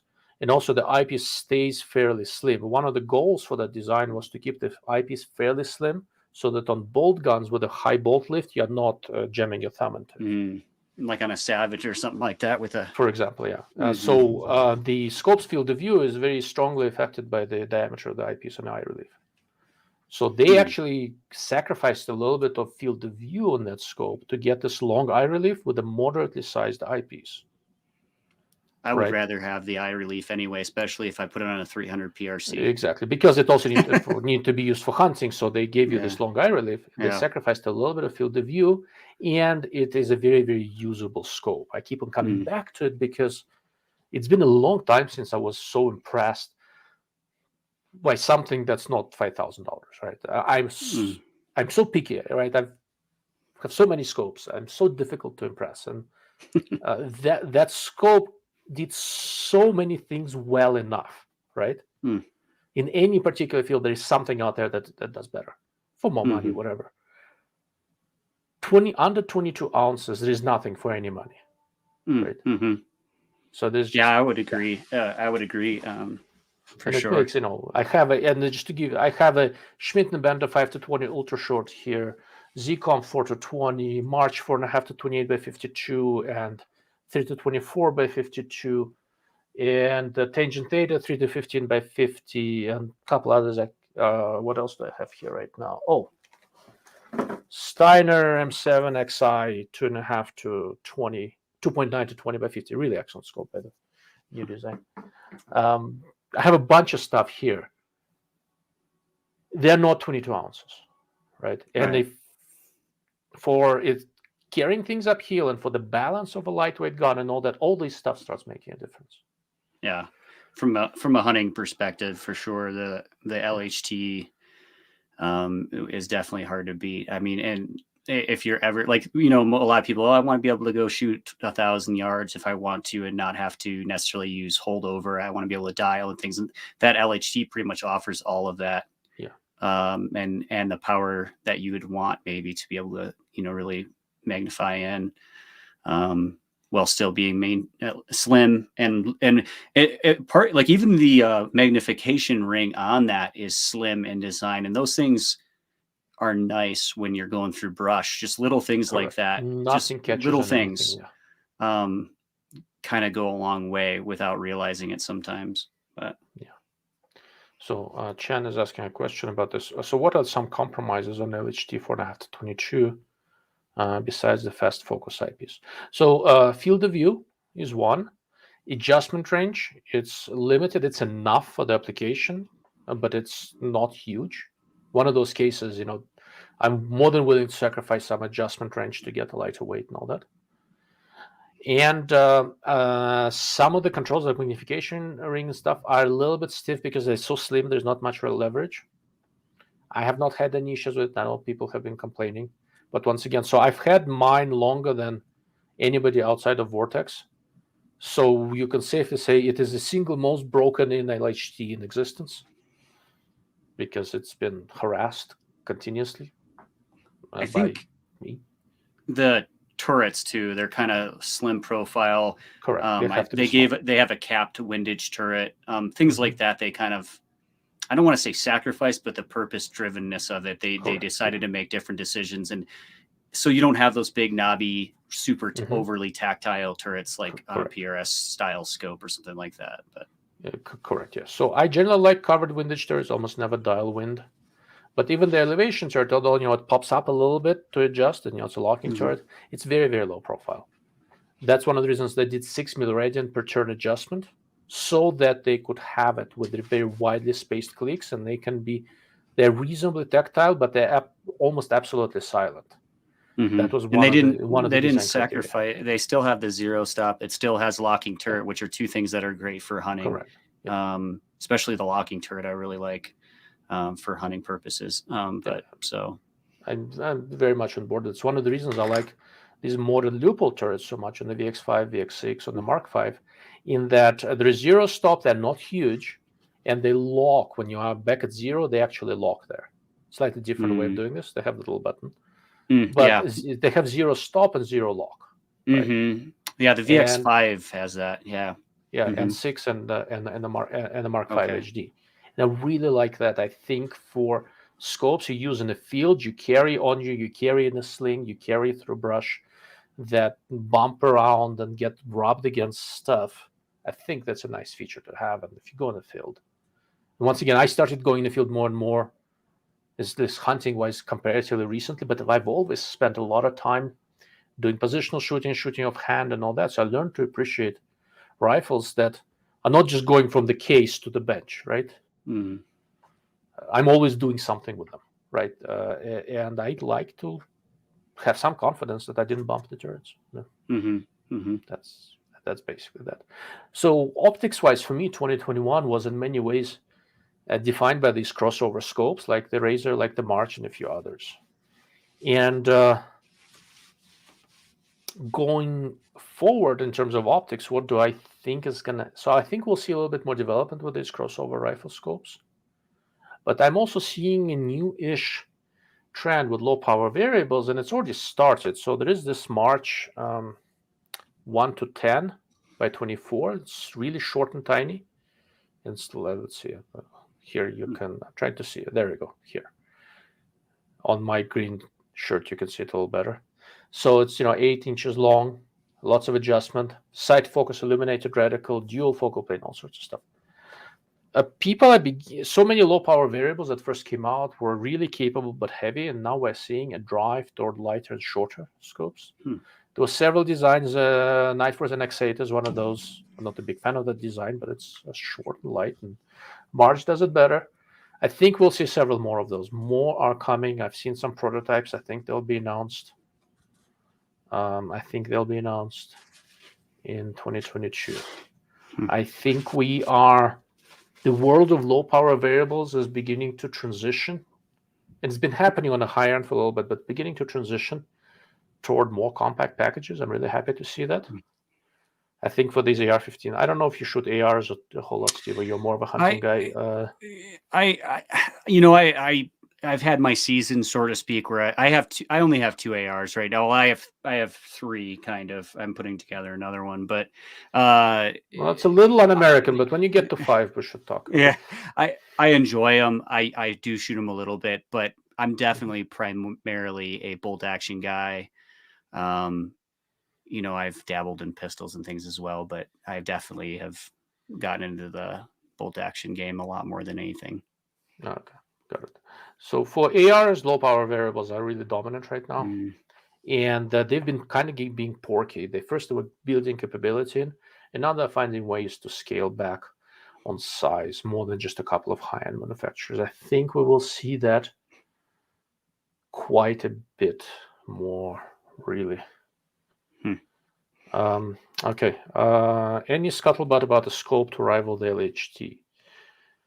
So for the second focal plane Lht, there is the VX5, and Attract has a comparable design and all that nice. For the front focal plane Lht, I'm not aware offhand of anything coming out that's going to be as light. Doesn't mean there's nothing. It just means I'm not aware of one, right? Which generally means there's nothing. But because I am an arrogant jackass. But that's but there are scopes once again, so it's going to be, I've just finished an article on that for the precision rifle shoot. I'm trying to define this crossover rifle scope category.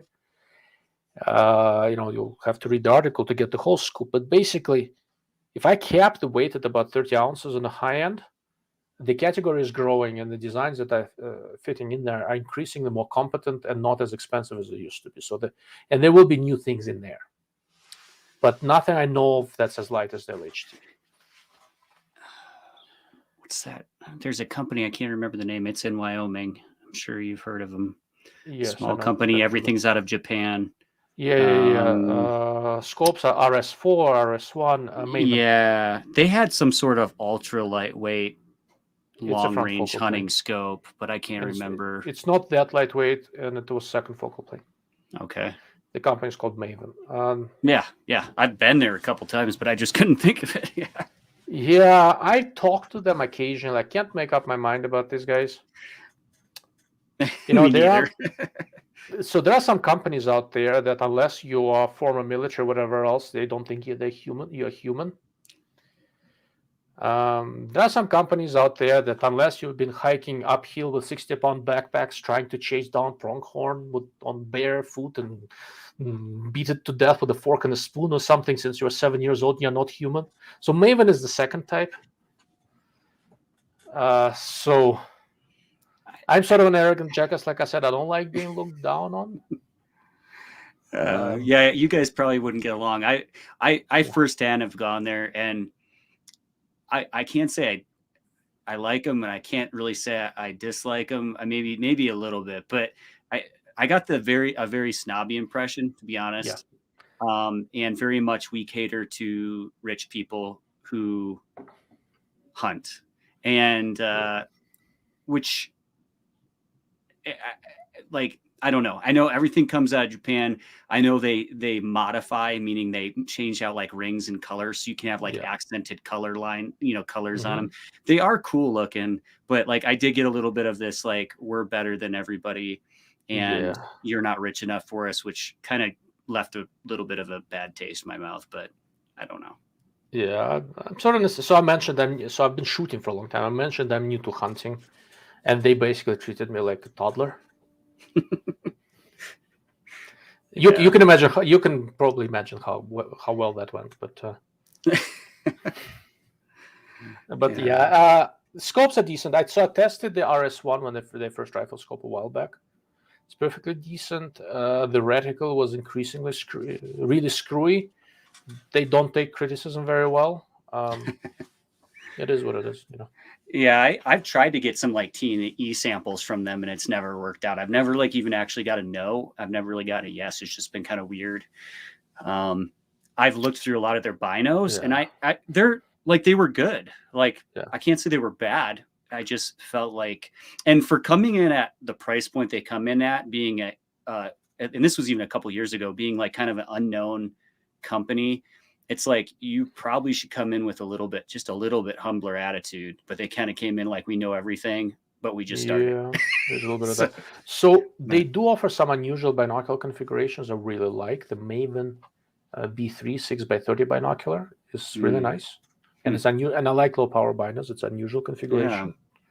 They have several. They make good stuff. Nothing against their products. The company is a little bit odd. Like, Night Force is also a bunch, arrogant assholes. So is Maven, and there are a few of these. And here's a catch. Once again, I guess I'm also an arrogant asshole. I'm prominent enough, given print media and other things. If I really want one, I can get one. But I don't like dealing with attitude. When I started doing this, I could look at everything and really have my hands on everything and really cover everything. I can't. It's gotten so big. The market is so huge.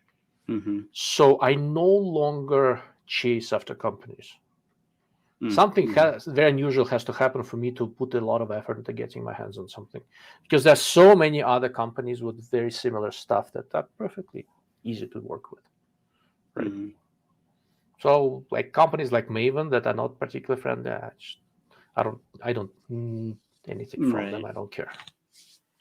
So. All right, Mr. Tasha, when did you get the Steiner in? Can't wait to see your review on it. So I got it in earlier this month, I think, or very late, after Thanksgiving. Really nice scope, by the way. I'm doing a comparison of fancy 50mm scopes, so it's going to be a part of that. It's a nice design.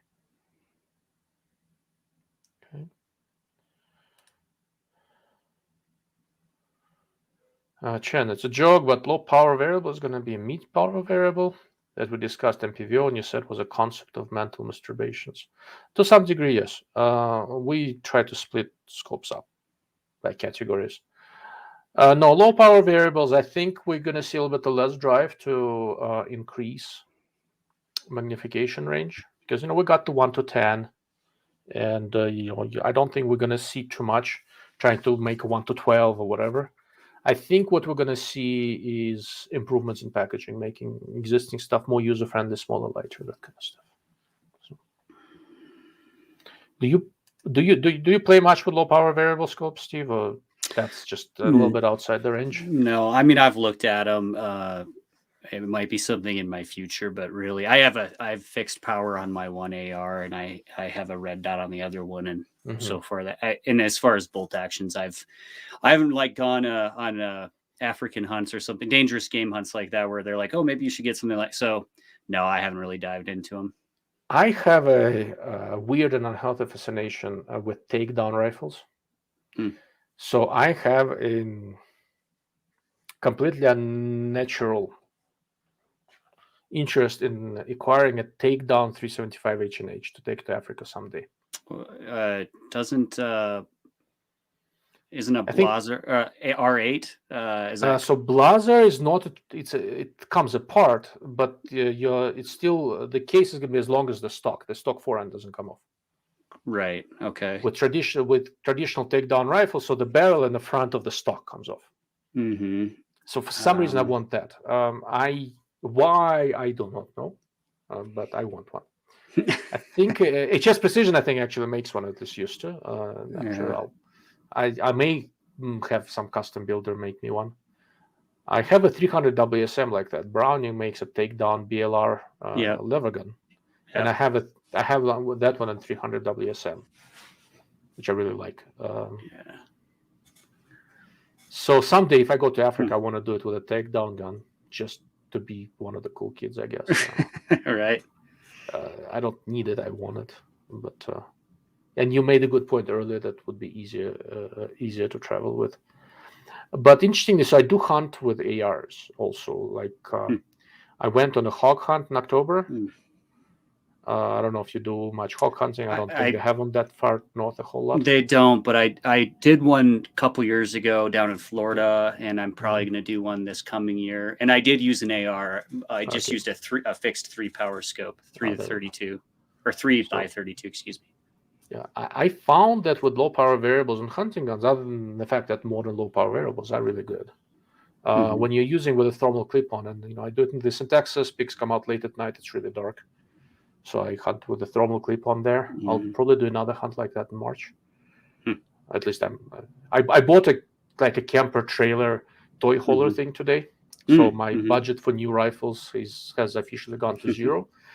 But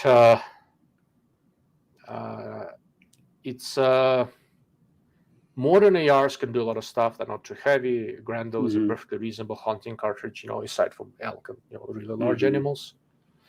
That's one of the reasons I'm really welcoming this new generation of lightweight, low power variable scopes, because I can get a nice, capable semi-automatic hunting package. And when dealing with clip-ons, having variable power is actually very helpful because different clip-ons respond better. I don't know if you've done much with electronic clip-ons or not. Different clip-ons respond better to different modifications. It's helpful to be able to do it.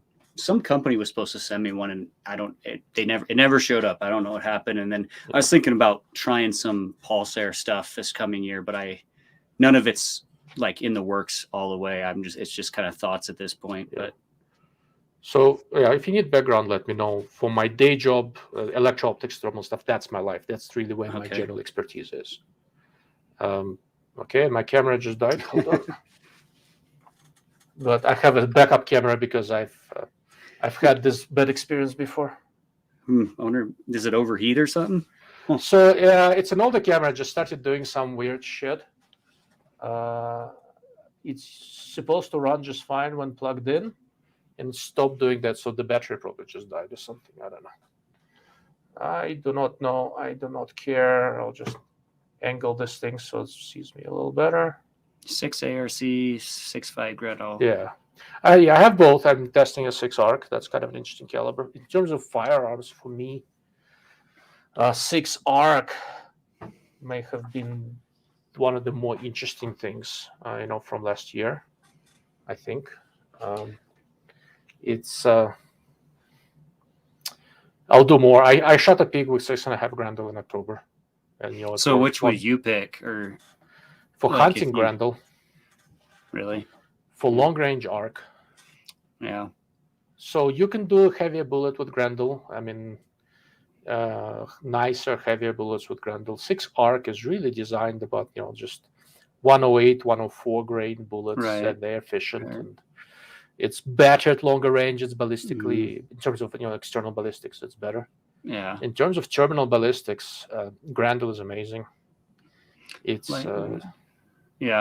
long bullets can be slightly heavy for the caliber, nice sectional density, really high quality bullets. They've been making them for a long time. The fact it shoots a little slower, you don't need a super fancy bullet. Here's the catch: with the smaller caliber going pretty fast, you need a really fancy bullet to get the right expansion, penetration, all sort of stuff. With a 6.5 Grendel that moves a touch slower, and the bullets is a little heavier, much more conventional design bullets. They just open up and do a lot of damage. Yeah, I would. Better terminal performance for sure. I would agree with you on that. More consistent and at a broader range of velocities. Now, I want to go shoot a pronghorn at some point. I'm seriously considering a 6 ARC for that, nice and flat, very light recoiling and all that. But I'm probably going to end up building a lightweight 6.5 PRC. I kind of wanted to. My favorite pronghorn is just cartridge resist to 6.5 Creedmoor. I love. That's what I always use every year on them. But like my primary hunting rifle is just a regular 308. It just happens to be freakishly accurate, and I shoot it well. And there's nothing wrong with that, right? All this stuff of me trying to build something else for a particular. Excuse me, my eyepiece is falling out. 308's a great. It's just a first world problem, right? I'm just showing off basically, but it's. I killed my first elk with a 308. I shot my first elk with a muzzle loader. 275 grain bullet going 2400 foot per second. Huh. It's a serious muzzle loader. Yeah. But anyhow, to answer Chris's question, for deer and hogs, I would lean towards 6.5 Grendel. And the guys I hunt with in Texas, they, a couple of them have 6.5 Grendels, and they shoot a lot of hogs and deer and other things, and they have a lot of mileage with them. I would say out of the AR platform overall, if you're not trying to go subsonic, overall right now, 6.5 Grendel I think is the best hunting cartridge. I don't like large frame ARs. I'm talking about small frame ARs. I think that's the sweet spot. Now, for freaky people like me who spend a lot of time shooting long range, 6 ARC has a lot to offer. Bucks wind, battery, all sorts of other stuff for hunting gun and Grendel. I just used old 223 last time on hogs. Well, that's just inhumane. And once again, you had an opportunity to build a new rifle and you didn't use it. And that is un-American. Take that from an immigrant. I had to learn what it means to be an American. Okay, you can use exactly what that is. 223 in Wyoming for deer and antelope legally. You can't use it for elk though. The rules are kind of Look, I will say this: we make fun of 223 all the time because the military version of it uses shitty bullets. With the right, good, reasonable shot placement and TSX bullets, something like that, it's perfectly reasonable light game hunting cartridge. And so 6 ARC, but Grendel almost really crosses over into medium game. So. All right, we got a few more comments and questions. Nathan, maybe Maven doesn't know the internet exists yet. What are they organized from? Where are they from? Trained. Lander, Wyoming. Yeah. I mean, they're internet sales only, so they do know internet exists. And, despite my perception of my own exaggerated importance, I don't think Maven gives a rat's ass. And nor do they have to, right? They're clearly doing okay. So whatever they're doing seems to work well for them. Maybe they found that their clientele is the people who crawled out of the country club and decided to pick up Western hunting. Well, so Lander, Wyoming, I used to live 20 minutes from. That's where they're at. Okay. If you know Lander, Wyoming, most of Wyoming is just kind of Wild West, sagebrush, flat, windy. And then there's Jackson Hole. Yeah, and then there's Jackson Hole. Well, Lander is not Jackson Hole, but Lander does have a very different feel from a lot of Wyoming, and it's a little bit more uppity. I wouldn't say it's way up there like Jackson Hole is, but it's, if you kind of knew Lander, you'd kind of understand their mentality a little bit. It's a little bit of the culture there. You get the feeling that company was started by somebody that didn't need money and they did it for fun. And so they don't care. And they're catering to those ultra rich hunters. You know what I mean? But if that's enough for them, more power to them. I do not begrudge them their way of doing business. I just don't have to have anything to do with it. Yeah, their products are good, I think. But they make nice stuff. There's they make nice stuff. There's no real question. I just don't like the attitude. And more on Maven. The RS4 looks like the Delta that's made by, I think you mean Light Optics Works. Also 30X optic. Yeah, the F4.5 to 30 is the same core design as Delta Striker, Athlon Kronos, Trigicon 10 Mile, and I think a couple others that I can think of offhand. It's the same core design.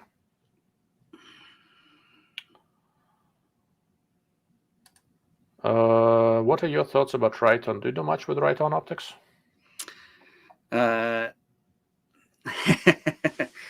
had one of their owners contact me. They hated my video so much. Who contacted you, Jeremiah? Or who? I think it might have been Jeremiah. I'd have to look back. So I tested two. One was like the X7, the Conquer X7. One was, I forget now. It's been a while. It was a lower power variable scope. I don't remember. Both the reviews are on my site. In fact, I have, I think, 4 or 5 videos on their stuff. The Conquer X7 started off, I was pretty impressed with it. and then I took it in the field and had a lot of issues with it. I had issues with, like, yeah, it's normal for maybe the parallax to be, your eyes are different parallax. The parallax was way off, wasn't even remote. And then when I was shot beyond 800 yards, I couldn't even get the thing to focus. The parallax wouldn't come in. I had a lot of problems with it. I ended up getting sent back. The replacement was fine. Didn't have any issues with the replacement. But for as much as they were asking at the time, which I think they've lowered their prices significantly on that line, it wasn't up to standards in my opinion, and I had issues with it. The other one, and I forget which one it was fine. I didn't have any issues or complaints with it. When they talked, the man, I forget his name, he talked to me for like an hour and a half on the phone. Oh yeah, Jeremiah. And he kind of talked to me, and it was funny because I got a lot of hate in comments, a lot of hate from people that worked there. Some of them said they worked there. I got some pretty bad, nasty comments. And I was like, look, I'm not trying to hate on the company. I'm trying to give an honest review. My thumbnail was a little bit catchy, but I didn't feel like it was unfair. And after talking, it was like a year later, I finally talked to him. And we had a great conversation for like an hour. And I said, basically, hey, I don't want, I'm not asking for anything in return or anything like this, but I'll agree to basically change the thumbnail so it's not so, like bad, basically. Inflammatory. So I changed like 2 thumbnails, and, I kind of talked to him about whether, and he's like, no, don't remove the video. And I was like, well, I wouldn't really want to remove the video because it's honest. And so I didn't remove the video. I changed some thumbnails, tried to work with them a little bit, amicable solution for everybody, because I think it hurt their business significant, honestly. But he was a nice guy. They actually, at the end of the conversation, he did say he was going to send me a bunch of stuff to review, and it never still happened. Waiting? Yeah, still waiting. I think the main goal of that conversation from the start, which was obvious, and I knew, was to, basically, hey, can you change some of your thumbnails and stuff and not hurt us so bad. But I don't, some people have really liked them, some people haven't. I had semi bad I had the scope was bad, the first one. So I've never tested anything by Rayton. Once again, it was another company. I approached them a couple of times at SHOT Show. I thought they were a bunch of dicks. They kind of blew me off. I waited a little bit. And I walked off. And what that means is that they're busy, so am I, right? I sort of I've gotten to that point. I don't build my schedules around anyone. I don't care. But and then people ask me about Rayton, and I say I don't know that much. I do know where they're made, and they are made primarily by Japan Optics Limited. And the way Japan Optics Limited works, the Japanese stuff. They also have Chinese stuff. The way Japan Optics Limited works is that they will, like Light Optics works, you can have very similar scopes that have good differences among internals. They can be good variants and different turrets and all that. Japan Optics Limited, the way they work is they will put your reticle and your logo and stuff, but they don't change anything else. They don't like to change stuff. So I have pretty good idea of what quality their scopes are. They should be perfectly respectable. The same gentleman, Jeremiah, reached out to me. We had a couple of nice conversations, and I told him, look, when I like doing comparisons, I seldom review things in a vacuum. I always compare against something to give people an idea of how it really, stands against the field. And I told him, look, I'm gonna, I have your cell number. I'll send you a text when I have something applicable. If you want to be a part of it, send me something. So it's been a year and I haven't seen anything. It's not personal. I religiously let him know when I have something applicable. He's always super friendly. I haven't seen anything. I would. Go ahead. I would say the one thing I'll say that's good is they did replace that first scope quickly, and it was a brand new scope. I'll give them that. Good. Yeah, that's good. So the customer support from Rayton seems to be good. I know sufficient number of people who have used it, and the company supports their products. They've been out for a bit. They're clearly growing. They're doing something right. Do I know for sure where most of their scopes rank? Japanese-made ones, yeah, just because I know where they're made and I have a good idea of the quality. Chinese-made ones, not so much. But since I have not done a thorough test, I don't use them in my recommendations or rankings, anything like that, because ultimately I will only recommend something I have enough personal experience with. So. Yeah. I mean, if it was up to me, I would turn towards Athlon. If I was kind of looking, but yeah, another good company, good people. I'm pretty friendly with the owner of Athlon. He's a good dude. They try to do a good job, support the customer well. So no. And I have a lot more mileage with Athlon scopes, so it's much easier for me to talk about them in detail. So where are we? It's 10 o'clock. Normally I cap this at a couple hours, so we should be wrapping up. Have a couple of questions. Let's wrap up with those, and then we'll sort of close up. sounds good. So this is back to Maven, perhaps a more generic design, and companies putting on their own turret designs. Sort of, yeah. So Light Optics works the way they do this. They will either build to spec, meaning you can design your own scope, they'll build it for you, or they have their house designs that with some modifications many companies can use, and that's what Maven and Delta and a bunch of other people do. They're not identical, there are internal differences, but they're core similarities. They say they design them, and from when I looked at them in person, they seemed slightly different. So I wouldn't say they're the Maven scopes. Yeah, they don't have any optical designers. There's nothing of the optical design. Okay. They can spec certain things out. Oh, okay. And one of the things they spec out is a very different finish, so they look different. It's a blacker, darker finish, less matte, more shiny. Not gloss, but it's a different finish. Is there anybody who makes a high gloss scope? Not custom anymore? Because I was thinking about getting a Weatherby, what is it? Not that they call them deluxe. One of their, or special edition, And it's man, it would be nice to have a high gloss scope with one of those Lux type rifles, but I can't think of anybody. Not that I can think of, no. Yeah. There are different levels of matte finishes. Some are shinier than others. Like Maven is one of the shinier ones. Well, I think Leupold used to make a high gloss, I think, years ago. Used to make a high gloss, and for a while they still offered it through the custom shop, but custom shop is shut down right now. Citron used to make a glossy design. Burris used to. I haven't seen any for a while. I would need to check and see if they exist. Have you ever seen the old Weatherby scopes? Do you know who made those? Oh, they were Japanese scopes. I don't remember. I think it was the company that later reinvented themselves, was Hako, I think, and then became Japan Optics Limited now. They were okay. Howa even made the Mark V for a while, way back in the day. Well, yeah, that was the action, yeah. It was a decent Japanese scope, nothing exceptional, but nothing bad.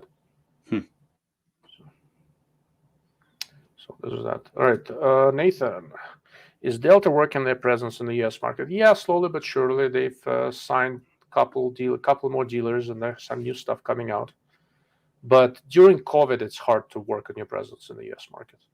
They had bigger plans, I think, and then COVID happened, and it's still growing, but not as fast as I maybe would like to. MZH, doesn't seem like it, but the 30X is a great optics. Bought it on DLO's advice. Thank you. I appreciate your faith in me. Polish company. Yeah, Delta Optical is a Polish company, but the Striker is made in Japan by Light Optics Works. Another, good company, support their products well, do good QC. I mean, kind of like these guys. Chris Dorman, thank you for answering all the questions. Thank you for asking the questions.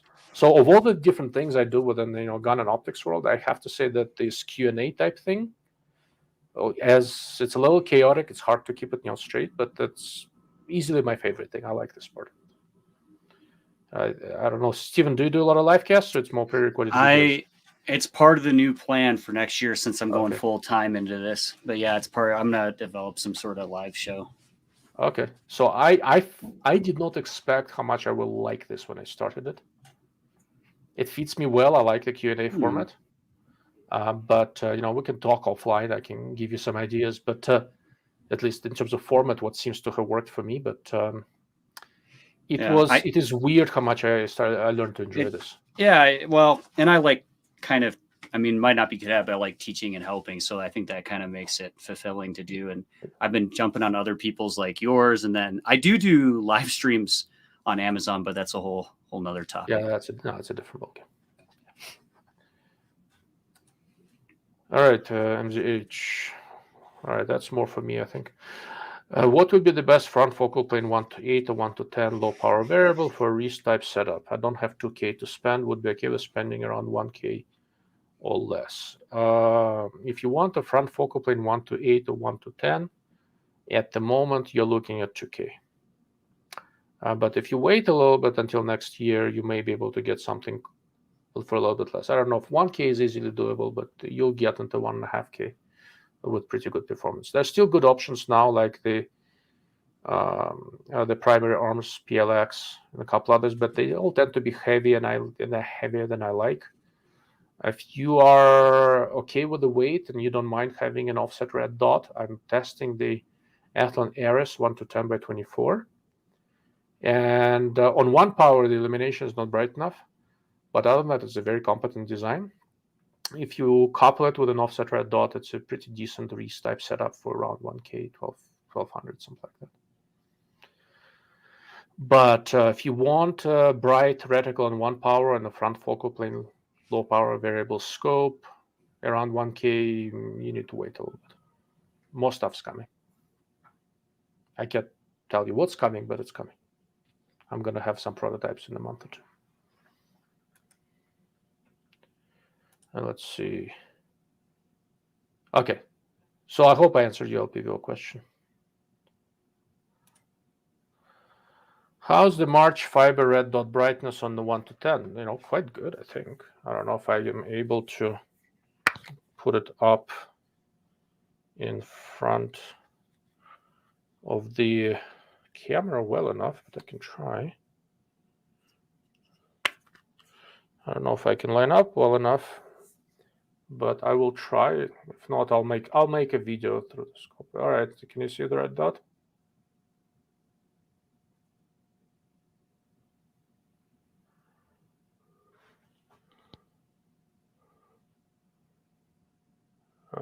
It's so counterintuitive. There you go. There it is.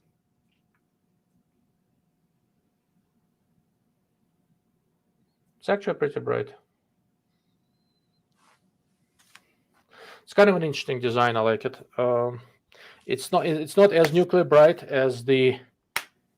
It's not as nuclear bright as the Razer Gen 3, but it's easily day bright. No question, it's day bright. So, but that's that. Mr. MZH, you're very welcome. Thank you for good questions. So generally, my goal is to. I've been lax last month or so. Generally, I do this twice a month. And what I usually do, I pick a topic, talk about it for about half hour, then we'll do the Q&A. So I'm here, and I'll, at least every other show, I'll try to bring guests on to have a different perspective. Mr. SKRAM Racing. That's always what happens. I say I'm going to close shop and questions start coming in.